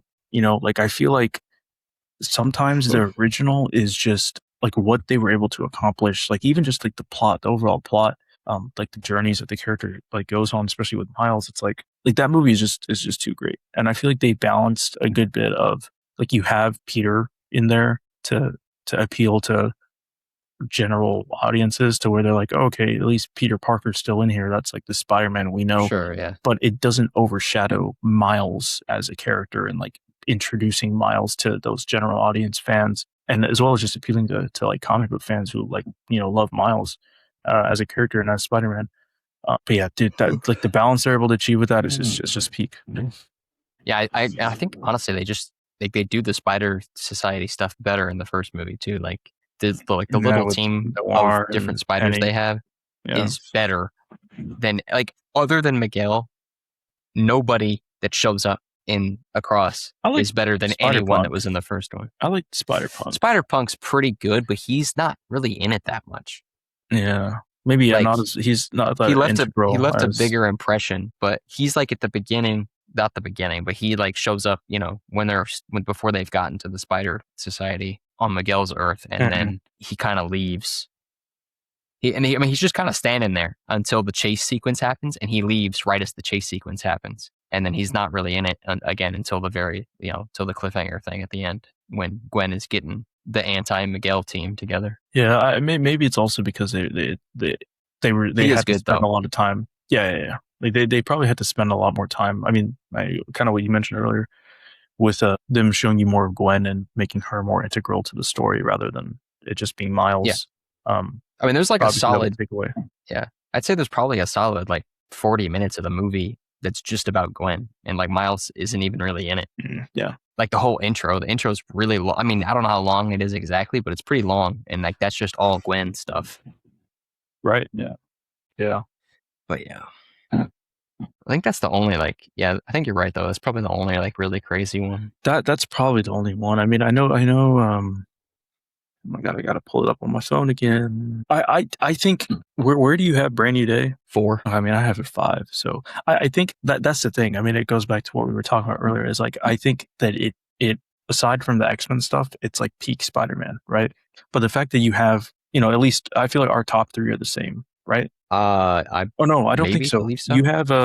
You have one. My top 3 is Spider-Man 2, Into, and Spider-Man 1. Okay, it's the same. It's just ordered like differently. Besides Spidey 2, but I feel like for those 3 movies, at least, like you can say for a fact that they were Spider-Man films, right? Like obviously, it's hard to like they didn't have a universe to set up, I guess, right? Like so that's obviously a factor. Sure, that helps. But like they stand alone as like itself. With Brand New Day, I feel like they did everything perfectly. It's just the inclusion of it being also kind of a setup. I think takes away from it being in my top 3. Right. But I mean top 5. Like I would easily say like I would say it's better than any of the first 3 Tom movies.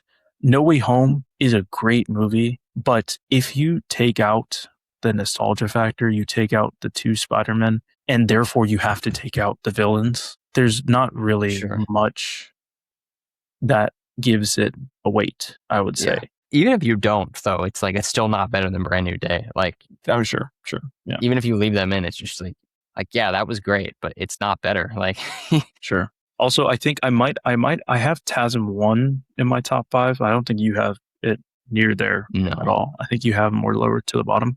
I had it at 8. Okay, yeah. See, okay, that's a pretty big difference. I think the only reason I put TASM in my top 5 is maybe I touched on this earlier, but I mean, when you watch Tobey's movies, you get more of his Peter Parker, right? And sure, you get him as Spider-Man, but he's not the quippy Spider-Man. He's not the acrobatic Spider-Man. He's kind of just this like tank, right? Yeah. He's funny, but he's more like he's very awkward. He plays the Peter very, very well. TASM's inclusion, like I said, the very first sequence where he's Spider-Man, like based off his physical performance, the delivery of his lines, that is the Spider-Man that we have wanted, like that Spider-Man portrayal, right? So just for that reason, I'm like that has to be up there, because it just gave breath to even like the Tom Spider-Man, kind of incorporating that into his portrayal. And then obviously with like his relationship with Gwen. Like, I feel like they have the most and best chemistry out of all the relationships. It's ridiculous. It's just so perfect. Like it's so like, I don't know like how they make it so good, because like obviously in Tom's movies and then Tobey's, like, that Peter and MJ are a couple, and they say couple-ish or couple-y things to each other that any regular couple would. But the way that Gwen and Andrew, or Gwen and Peter, Emma and Andrew, there you go, Emma and Andrew interact, and even TASM 2, but you introduced to it in TASM 1. Like just that sequence when they're on the balcony, and then he webs her, spins her around, and then she realizes he's Spider-Man. That whole scene is so great. Dude, it's absolutely ridiculous. Is just so great, and it's so like perfectly crafted. So there's just so much about that movie that I feel like I can't not put in my top 5. Even just, I think like that scene specifically, but even just like the way that they argue when she wants to help and he's you can't help, is so much better than that's ever been done in any superhero movie ever. Yeah. Like it's really like quick fire too. That's what I like it the most. It's like he's like dude, it just works so well. I don't know how else to explain it. Like in TASM 2 when when he webs at the cab, the police car, whatever. Yeah, that whole argument is so good. It is so perfect. It's so He's just like, perfect. all right, fine, you can help. Just shut the door. And then Yeah, she yeah, shuts yeah. it. She's Yeah, like, yeah. Peter.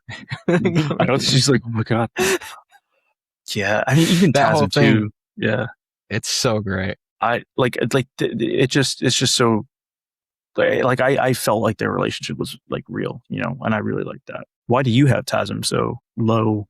I guess I don't know. I mean, it kind of just. that's also what I mean by my 8 through 4 are so fluid that because I could say honestly, I could wake up one day and be like, No Way Home is in my top 5 just because of like Andrew and Toby and Tom quipping off of each other. But then Sure. other days I could be like Spider-Man 3 is in my top 5, or I could say Spider-Man 3 is my fourth best Spider-Man, just because I mean the whole emo Peter sequence with the symbiote, Harry's death, you know, sequence. Here's the thing, TASM I feel like has the best romantic relationship between the two like leads. Tom Spider-Man has the best balance of the two characters, Right. Yeah. but then Toby Spider-Man has the best friend relationship, you know, with Harry and Peter. And so, Well, at least in how tragic it is. yeah, Not yeah, necessarily sure. Like not that they're like homies, but like how like Yeah. you 'Cause they're not in homies. Spider-Man 1 though, they're like for the most part, like they care about each they're other. very They're close until Spider-Man kills Green Goblin. Yeah. So like in every single movie, their relationship evolves, right? Like I mean, what you just said, and then in 2, they're just like straight up like enemies, and then in 3, Yeah. in 2, they kind of they're Harry hates him in 2, but like 2 stuff happens, but then in 3 he like genuinely like is like, oh, this guy is like a villain, like he's like I need to beat him, I need to kill him. Yeah. So the Harry's way still you have that conflicted in progression, 2, but he's definitely close to the whole becoming Goblin thing. yeah. And obviously in 3, he's like, fuck it, I'm killing you. Yeah. And so, yeah, I mean, just for that reason, 3 has so many like great, also the fight sequences in that movie, they're all peak. I mean, the bit where right after getting the suit, he chases down Flint and, like he thinks he kills him. Yeah. Thinks he kills him and like, you know, dissolves in the mud, or in the water. And it's like there's so many parts of that movie that are so great. So I was like, you know, I could put it in my top 4. I could put it in my top 5. Plus the music when he gets the suit is just, the theme is incredible. it's so good. Yeah. Yeah. My 8 through 4 is really fluid. I would say it's really tough. Yeah. I don't know. I think it's mostly just that I just like Toby movies better. More. Yeah. That's and fair. then Into is obviously peak. Yeah. And then Brand New Day. Yeah. I don't know. It's not necessarily that like because I like both of the Amazing Spider-Man movies a lot. That's the thing. Like even for me, I have TASM 2 at 8, and that feels very harsh. But I love TASM 2 as well. Like TASM 2, like sure it has like kind of like a mess when it comes to you know, Electro and Goblin kind of tying up with each other. But again, I think Andrew just makes up for the flaws in that movie. Like his performance, his physical performance, the relationship with him and Gwen, the suit. Yeah. Because up until that point, is like that is the definitive Spider-Man suit. Yeah, that suit's clean as hell. It's like there's so much, so much to love, I guess, about that movie as well. Ooh, maybe we can talk about Far From Home and Homecoming at the bottom, because I mean I feel like we both have those there. I mean my main reason is, well, I guess it's a combination of 2 things. One thing is the villains, and how obviously in Homecoming, like the very first iteration of a Tom Holland villain is not really his villain. And since that was the introduction to that character, it didn't seem, even though there's a lot of peak moments in that film. I mean, the whole sequence in the car when he realizes that he's Spider-Man, like that. Like that was even when he goes that, to pick up Liz and finds out that the Vulture's her dad. So both ways. Like that was giving like Toby tension in the apartment when he has the at Thanksgiving. At Thanksgiving, he was giving that sort of energy. I'm like, yo, this is crazy. But I think it suffers from just MCU reasoning with, you know, like Tony being such a huge part of his character, and him, Spider-Man being too reliant on him. Then again, having said all that, now that we know how that has played out in the long term into giving us Brand New Day, it is aged a lot better. But as a first viewing, when you're watching the first outing of Spider-Man finally in the Marvel universe or the MCU, it's like I wish there was I wish there was more to it, you know? I think the only thing with like using the whole, now that we have Brand New Day and viewing the first three as an origin story, the only problem with that logic is that like it's very hard for me to believe that that was the plan, It wasn't. originally. It wasn't. It definitely You know wasn't. what I mean? It So wasn't. it's just kind of like It's like your way of maybe, rationalizing sure, it. whatever, it Yeah. worked out for you, but like you didn't mean to do that. So it's just kind of like, That's true. but yeah, I think that's probably the big problem though with both those movies is it's literally Iron Man is ruining those movies. Yeah. Because they made the whole dynamic where like they made Spider-Man a proxy to Iron Man. It's just like, I don't know why they decided to do that. They did not need to. There was no part of his introduction in Civil War that required him to be Iron Man's underling, essentially. Even if they wanted to, though, like I feel like it could have been just like a one and done thing. Like it didn't have to be like him, Right, yeah. them following up on it in Homecoming to where it's like, I mean, they could have ended the whole Stark suit thing after Civil War. They could have, like, Tony could have been like, hey, like, clearly you're not cut up for this or cut out for this yet. You're too young. I don't want to bring you into this. I'm taking the suit back. And then Homecoming is where Peter's like, I'm just going to make my own suit Just and like makes have his own. Yeah. Yeah. So it's easy to do. That's why sometimes I think that this might be cope, like massive copium, but I think maybe it could come down to it being a business reason to where Marvel finally got a way to use Spider-Man in their universe. Like they had to have other MCU stuff in there. Yeah, and like Sony, so on Sony's end, they get the MCU like juice, right? Like finally putting Spider-Man on the mainstream in the Marvel universe. Yeah. They know it's going to make money. So they're like, okay, you can use Spider-Man. On Marvel's end, though, they're like, okay, but we need something out of this too, besides just implementing him into our universe. We need to make sure people know that it's not Sony and just Sony anymore. We need to make people know that he is the MCU. So them tying him to Iron Man, who is, I mean, that is the MCU, symbol, right? Yeah, the symbol. So tying him to that and making it just mandatory, making it so clearly obvious that they are tied together and they are in the same universe. Maybe that was just a business deal sort of thing, and maybe it continues nowadays too with even Brand New Day. Even though it makes sense in universe to have other characters crossing over with each other, and I like that, the inclusion of so many of them makes me think that it's still a business deal where Marvel is like, thanks Sony for letting us use Spider-Man, but we need to make sure people still know that he's ours and not just yours. So here's Yelena, here's Punisher, here's Hulk, here's Jean, So maybe that's the reasoning. I don't know. Yeah. It's kind of funny though, because I meant to mention earlier that that's like one of the things I liked about this movie a lot. I think I texted you, like, I didn't text you my reasoning for it, but I said that this movie was one of like the most comic book feeling comic book movies I'd ever seen.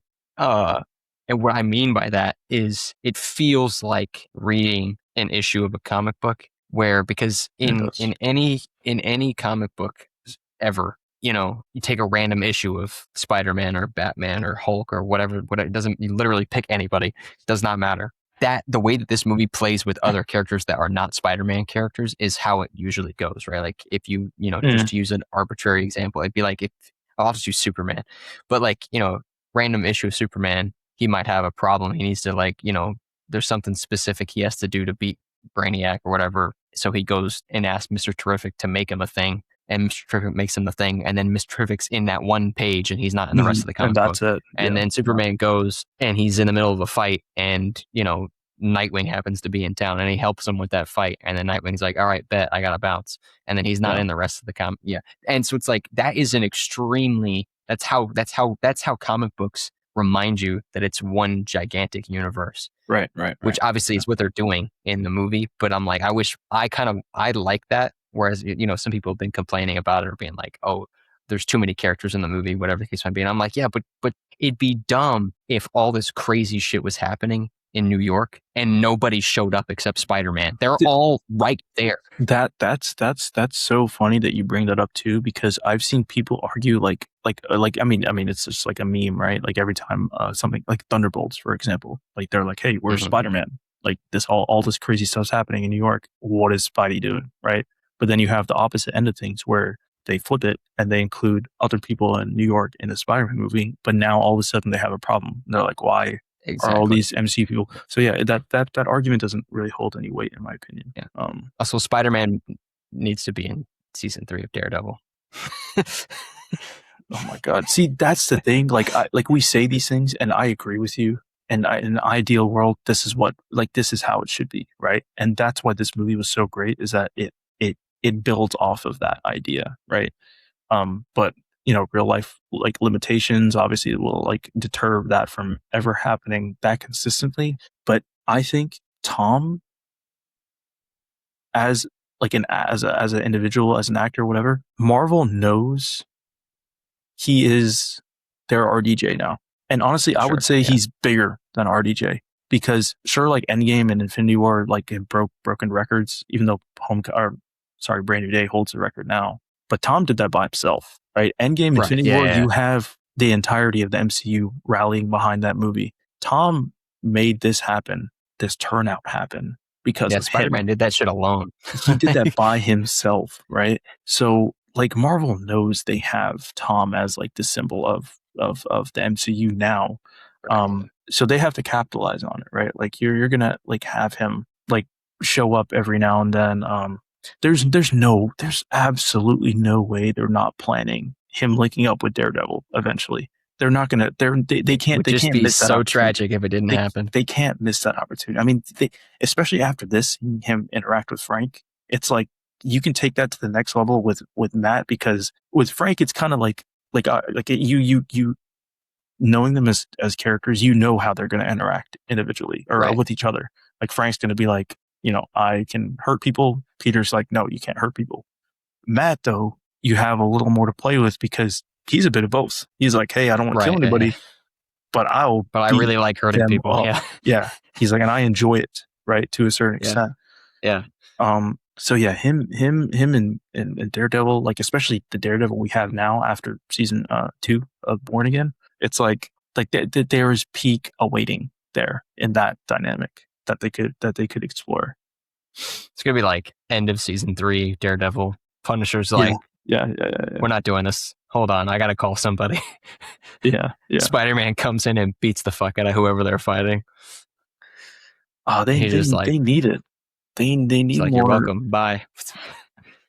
They need more Defender-esque dynamics. They should do it. They should really they should do a movie is what they should do. Like after season 3 of Daredevil, they should do I don't know what they would call it, like Defenders if you want, I guess. I don't know. But they should do something like that and have Spider-Man be in it. Obviously. Yeah, if anything, like have like obviously, you've had Punisher in this one as his what do you call it? I'm blanking on the word. Foil. As his like partner, foil, sure, whatever. Matt needs to be that in the next movie. Like I don't know anybody else that they could incorporate that would be better than that. Yeah, no, it has to be Daredevil. It would be great to have a scene with like Daredevil and Spider-Man both just flexing on people with their senses. Like they're not even really fighting. They're just dodging everything together. Yeah. He's just like this. And then Matt's like, oh, watch this. And then Peter's like, oh, okay, I see what you're doing. Yeah, that would be fire. That would be fire. And then you have Punisher see it happen. And he's just like, these fucking guys. What are these guys doing? Yeah, no, that'd be great. That would be great. It's really like tough because sure, like Daredevil's more in like the TV area right now, but I mean they brought him in for No Way Home, so it's like you already have some relationship or introduction built right there, so you can build on top of that. And Spider-Man knows that Peter knows that he's he knows super. I mean, everybody knows. Right? Yeah. So Matt's identity got revealed. Everybody knows. Oh well, actually, I'm not taking Born Again into account. I'm just taking the brick scene into it. Yeah. Actually, that's true. Yeah. So you could easily build upon that now. That they're just setting them up. Yeah, I honestly the only place I could see them going to where they're trying to top Brand New Day is incorporating Daredevil. And I think they know that because it's like, who else could you partner him with to be like to like draw people in again? Yeah. You don't even have to be subtle. Just literally call the movie like Spider-Man and Daredevil. Like, Like I don't Deadpool and even care. Wolverine, Yeah, Spider-Man, literally. Daredevil. Just do it. You know how much money you'd make? Way more than Deadpool and Wolverine, that's for sure. Yeah, Daredevil. I think there's no way they do Venom like now. I think they're waiting until after Then they could Doomsday, have Black Secret Suit Wars. Spider-Man and Daredevil hanging out and just Yeah. beating the fucking shit out of people. Yeah, they Daredevil. You gotta, well, Charlie Cox. They gotta hit you up, bro. They gotta hit you up. Daniel needs to come back. Obviously, Daniel has to. I mean, you gotta direct the next one, bro. Like there's you are directing this trilogy, and you gotta stay for the next one too. Because like I remember how peak it was when they announced that he was going to be directing this, like, or Brand New Day. Right. And yeah. it's like, after seeing Shang-Chi, which is fire, it's like you absolutely knew there was no way they were missing with like the choreography in this. Now you added Daredevil to that.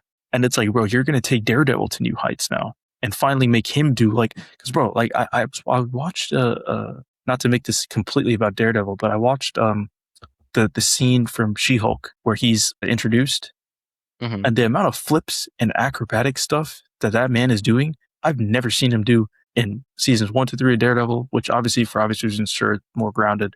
And then Born Again has tried to replicate that a little bit. They're doing more, a little bit. Yeah. but the way he was moving in that was like parallel to like how the way Spidey was moving in Brand New Day. So to have these like two like acrobatic heroes being directed by Daniel and his like choreography, like like there's no way that movie's gonna fail, right? They should let Shang-Chi come hang out with Daredevil and Spider-Man too. I was thinking about that when I was thinking about who could top the Avengers aren't your Daredevil. people, bro. Come hang out with Spider-Man. And it's crazy too because they have some peak interactions in the comics too. So yeah, Shang-Chi, and this is like redemption for Shang-Chi too, because it's like his movie came out 2021, absolute fire. They didn't use this man until 2026 with Doomsday, and it's like, yeah, we missed out Imagine- on 5 years of maybe a Shang-Chi sequel, and it's like you got to make that up or make up for that, right? Like, yeah. Imagine getting introduced in your like first movie and then not getting used again till an Avengers movie where Doctor Doom's just gonna kill everybody. Yeah, until like, Doom shows up. Like you're not even gonna get to do anything cool. It's just gonna be you getting slimed out by Doom. Like yeah.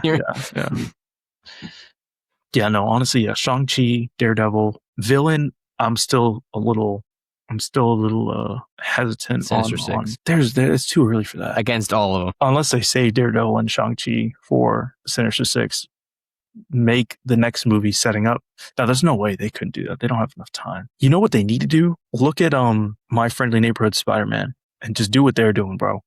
Yeah, because what that show is doing is ridiculous, man. Unbelievable, bro. Like I remember when they were like, oh, it's gonna just be like an Elseworlds kind of Spider-Man story. It's like, okay, like, yeah, sure, I'll give it a shot, but not really, like, okay, whatever. Then watching that, just completely shifting that perspective, and it's like, this is just peak television right here, and honestly, just peak Spider-Man, just by itself.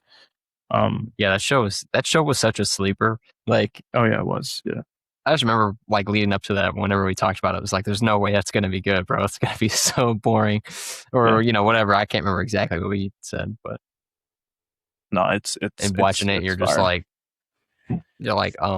what? Why is this like, the best thing ever? Yeah, no, it's fire.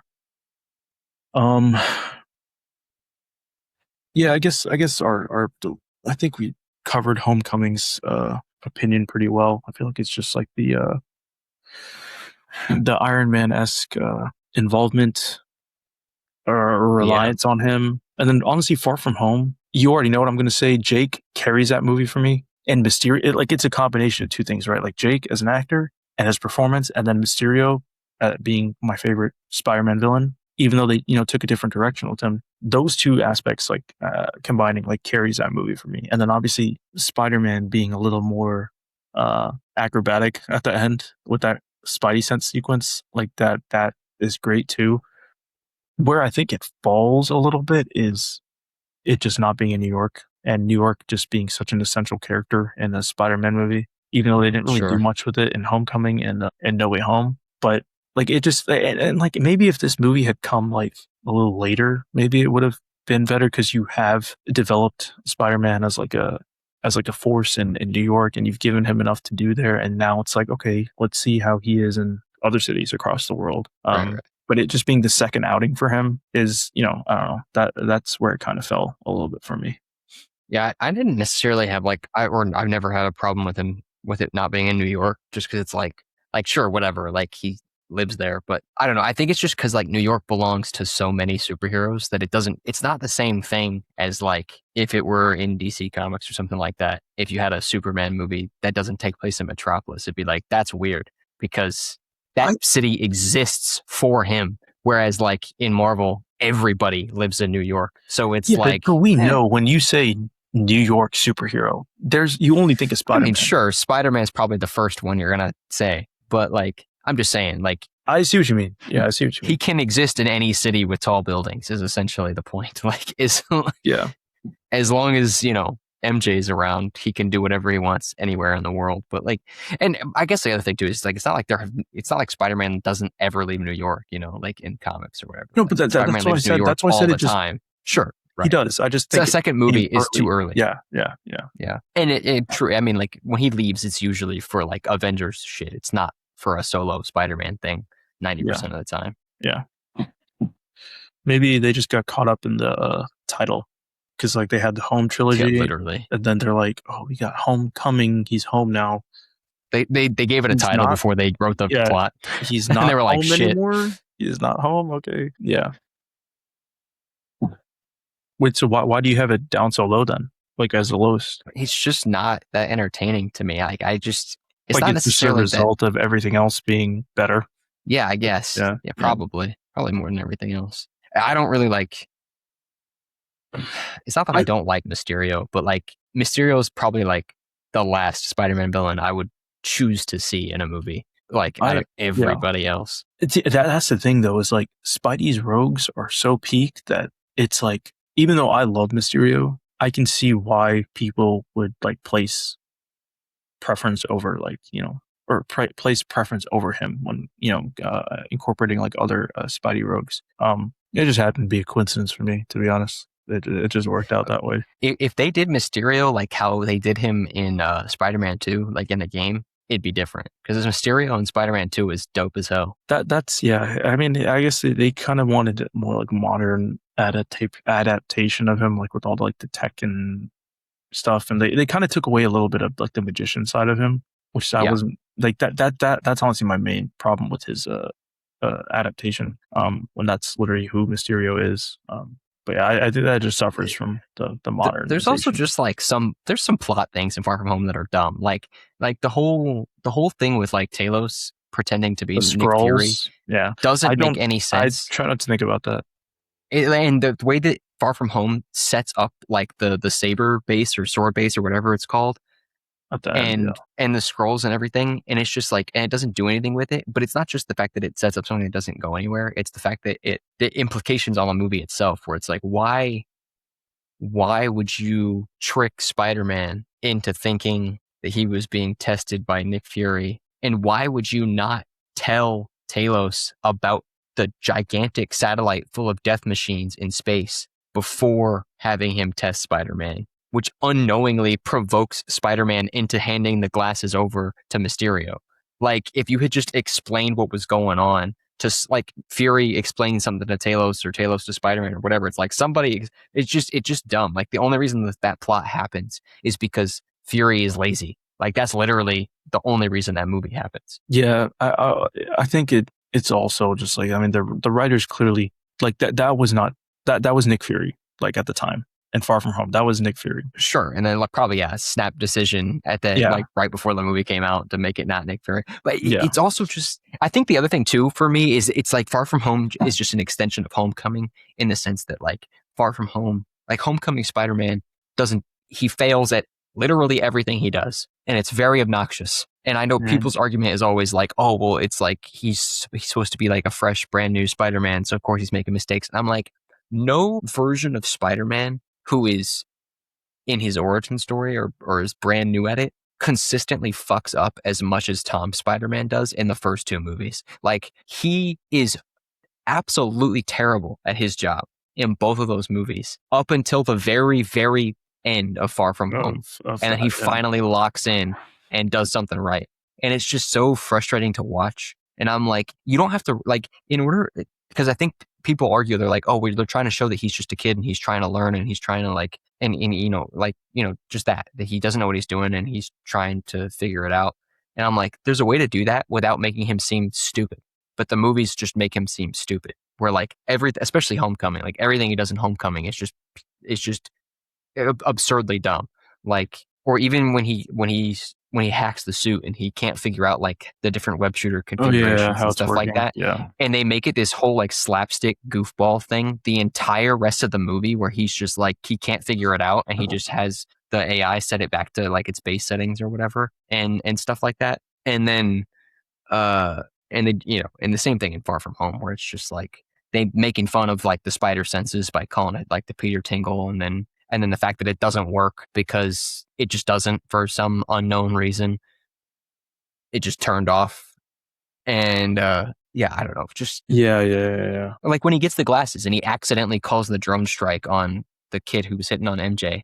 And it's just like, how does that even, like, how is Spider-Man that dumb that he can't figure out how to use like a basic UI interface? It's not like it's not rocket science. It's literally like accidentally calling a drone strike on your laptop because you clicked the wrong button. And it just feels for a character who's supposed to be a genius. That's true. And who's supposed to be extremely, I don't know. It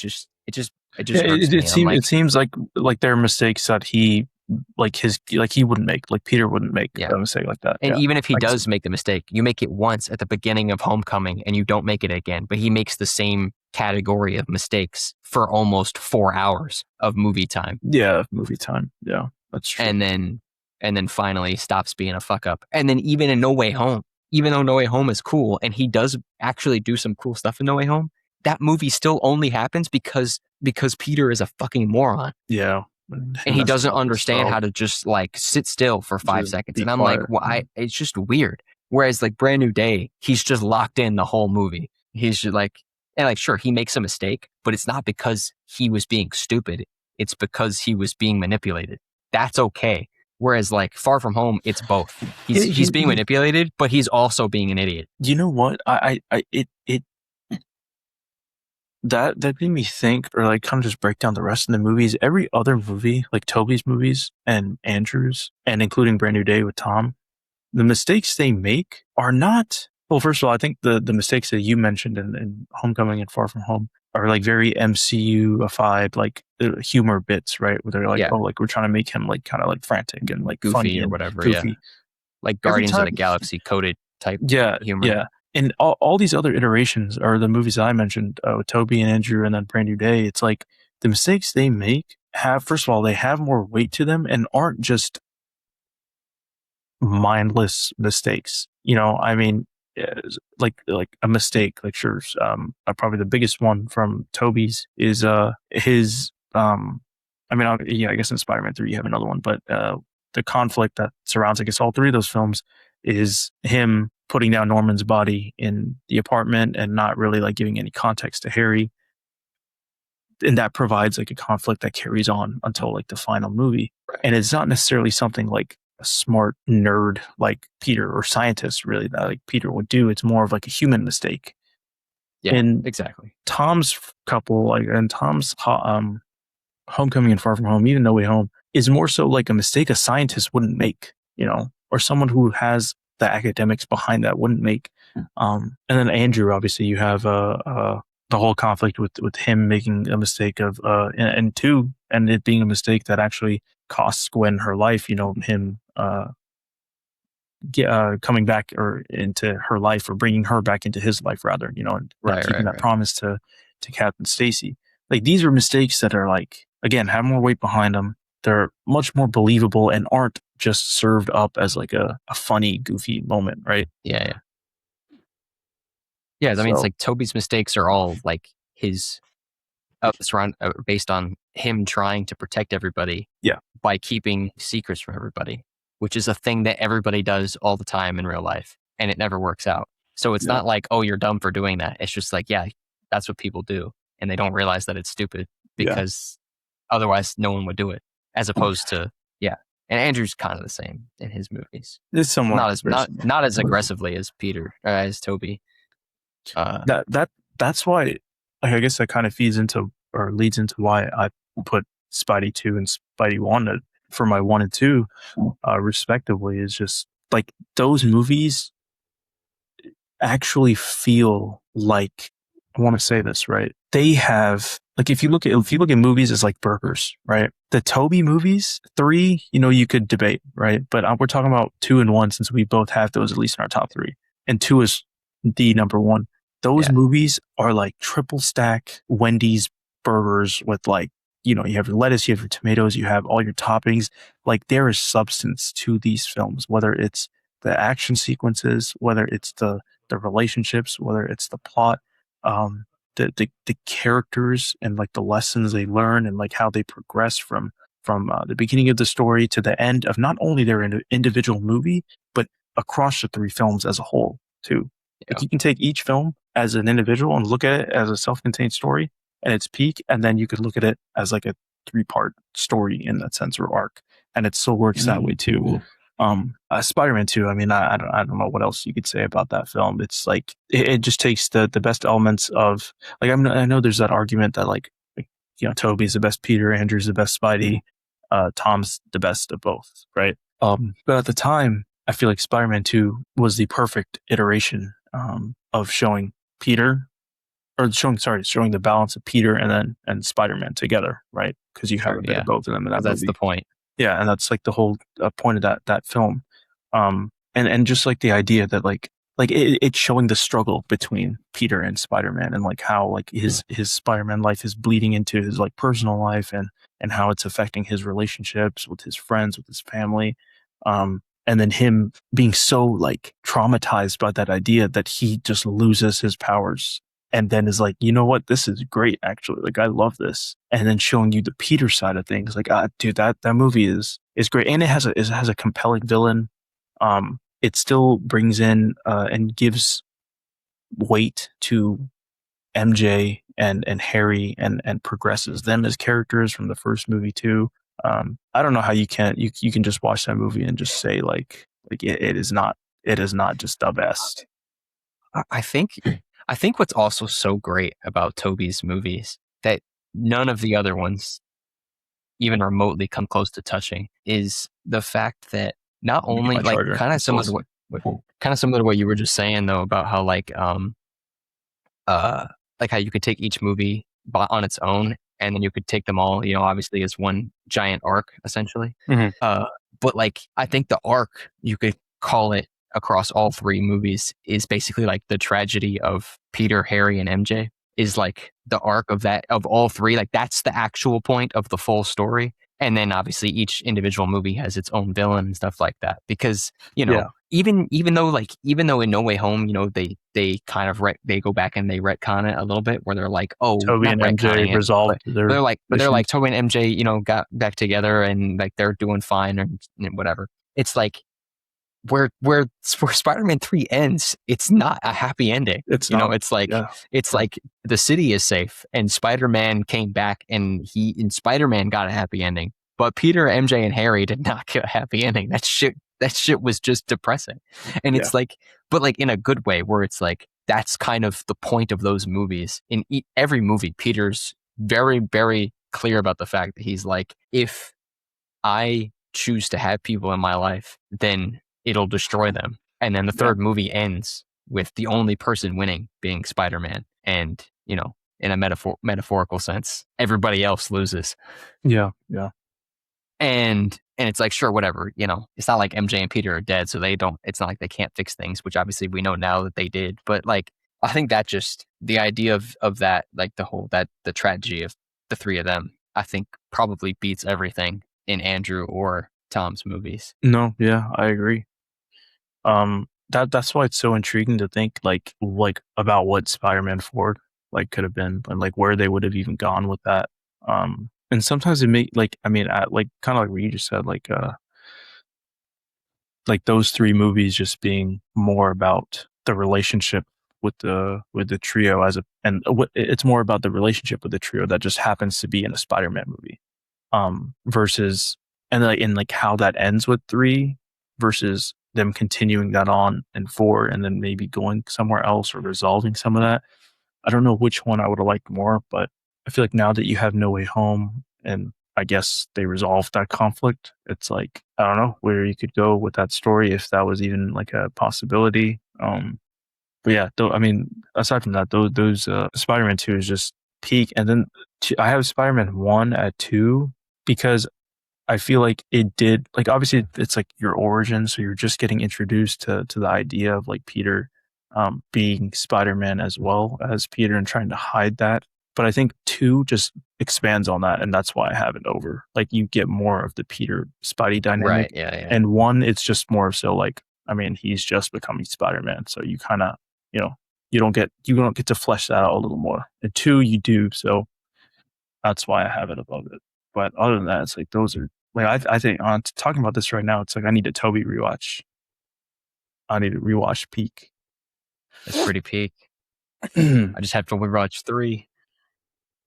That also the sequence in 2 with the like when like he's seeing like crime like happen around him, but he's like, oh yeah, I can't do anything about it anymore. So like, that weight is like off my shoulders. And it's just such a great way of showing like this man was going through it when he was Spider-Man. He was like, yo, like my relationships are struggling. I'm failing in school. My girlfriend doesn't like me. I'm getting into fights with my aunt. My best friend and I are having issues. And it's like it just does such a good job of making you feel the way that he's feeling. Yeah. Like the idea that Spider-Man was destroying Peter. Yeah.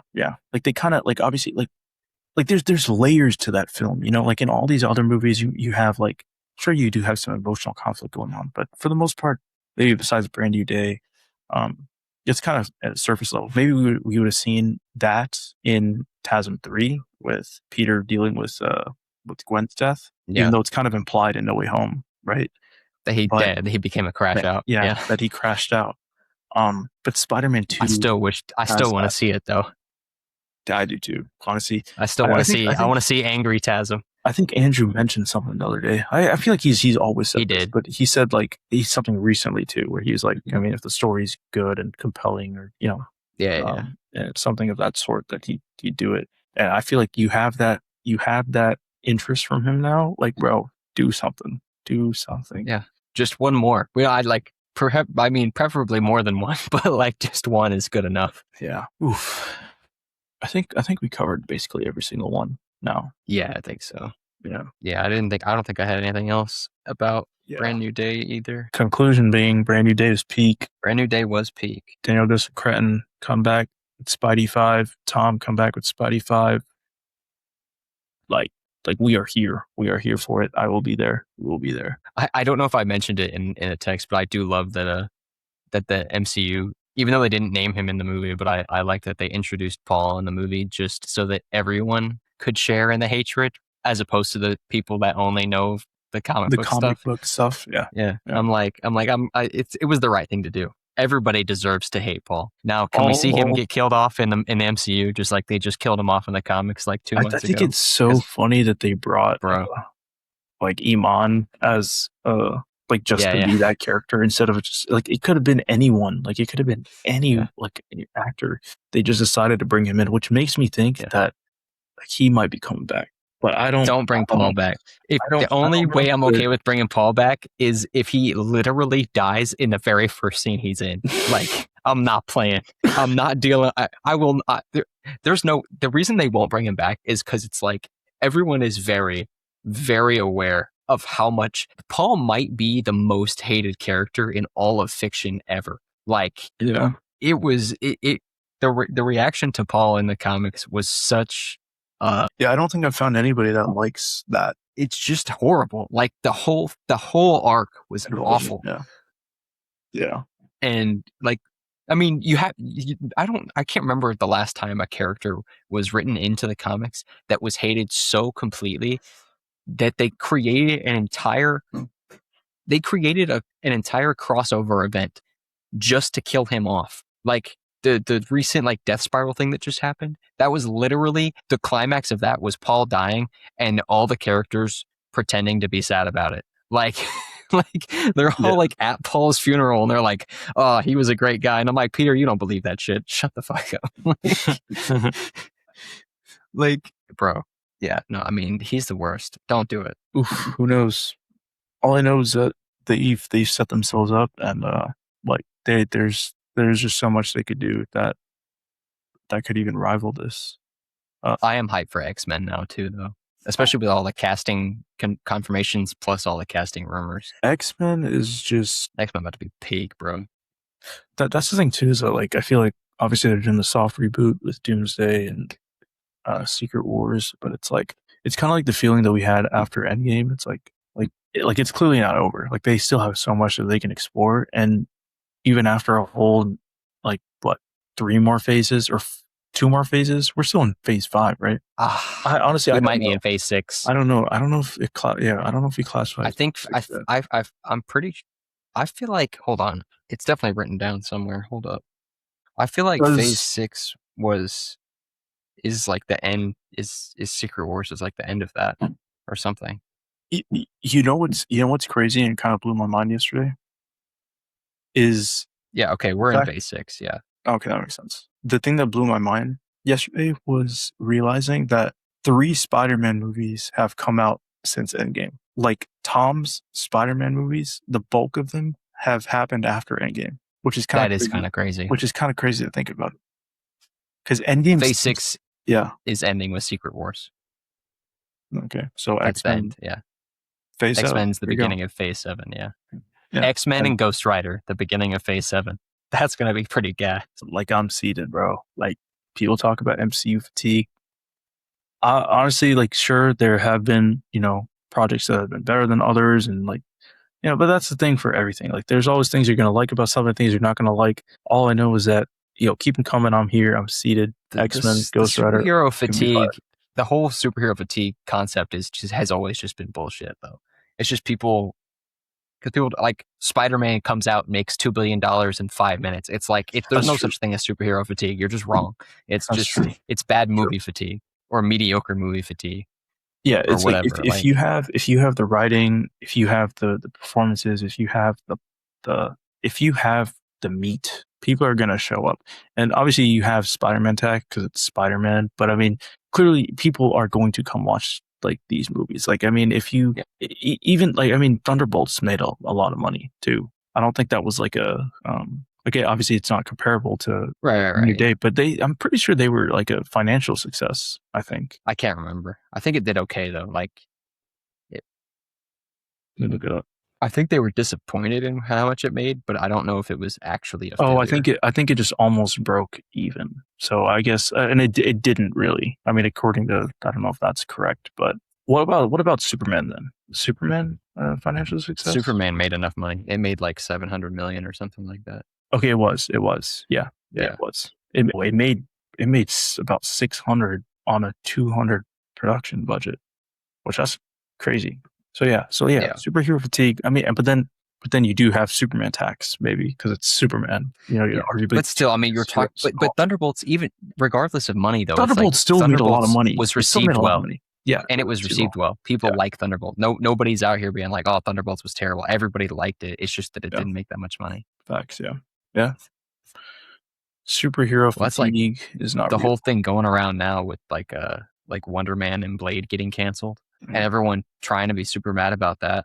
And I'm just like, well, I don't know if I assume you've seen it because everyone's trying to make it into like a race thing. I loved Wonder Man, to be honest. That was the thing is like everyone that's coming out about it and be like, oh, is Marvel being racist for like canceling like the black superhero stuff or like Sam Wilson's Captain America not really being in anything and then like Yelena being in everything and so on and so forth.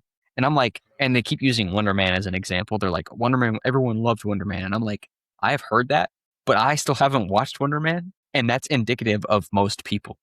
Most people still have not seen that show. Like nobody watched, like I bet it's good. Like I'm not saying it's not good. And everybody that has seen it, I've seen them say that it's good, but nobody watched that show. Like it just kind of came out and nobody knew about it. And nobody knows about it still. It kind of goes back to the I guess casual audiences. Like maybe casual audiences aren't really keeping up with like things that much. But then you have like things like Blade like not being pushed enough. You have things like like Anthony's, I think that was like Cap. Like I don't know. Like I think it's a loss for sure. I mean, Blade has been hyped up to be such a huge part of like, you know, whatever that phase was going to be, and you know, it not happening now. Obviously, they're huge blows, and Wonder Man's a huge blow as well in terms of a show that was received well. But I don't know. I mean, it's weird. They have they must have some reasoning behind it, the way that they're progressing with this next phase, or like what they want to, like their roadmap, I guess, in a sense. Yeah. But who knows? Maybe they'll come back. Blade, I don't know if they're gonna ever be making that, but I would love it. I don't know if Mahershala even wants to do it now, but I think that would be great. And we'll see how Anthony's Cap. That's another thing too. I think obviously Chris Evans' inclusion as Steve or Nomad, you know, whatever Captain America iteration you want, and like him being included in Doomsday, I don't think is like, I think that's more of a financial decision. Like, hey, like we need. What just happened? What has happened? Disconnected for a second. It's fine. It's back. Oh, okay. The recording's still good though, right? Yeah, seems to be. Okay. Honestly, I might have to call it there though. I think that was a sign because it's 2 a.m. Yeah. Dang, let's see if this thing went for 3 hours again. Yeah, it's like 3:17. Dang, dude. I still haven't finished That's wild. I'll just save it for after. It's fine. All right. So yeah, that'll be it for this episode. If you like what you hear or see, check out the rest of our episodes on YouTube. And actually, I think they're going to be on a bunch of other podcast platforms soon, but I'll have to update that later. But yeah, see you guys next time. Cool. Peace out.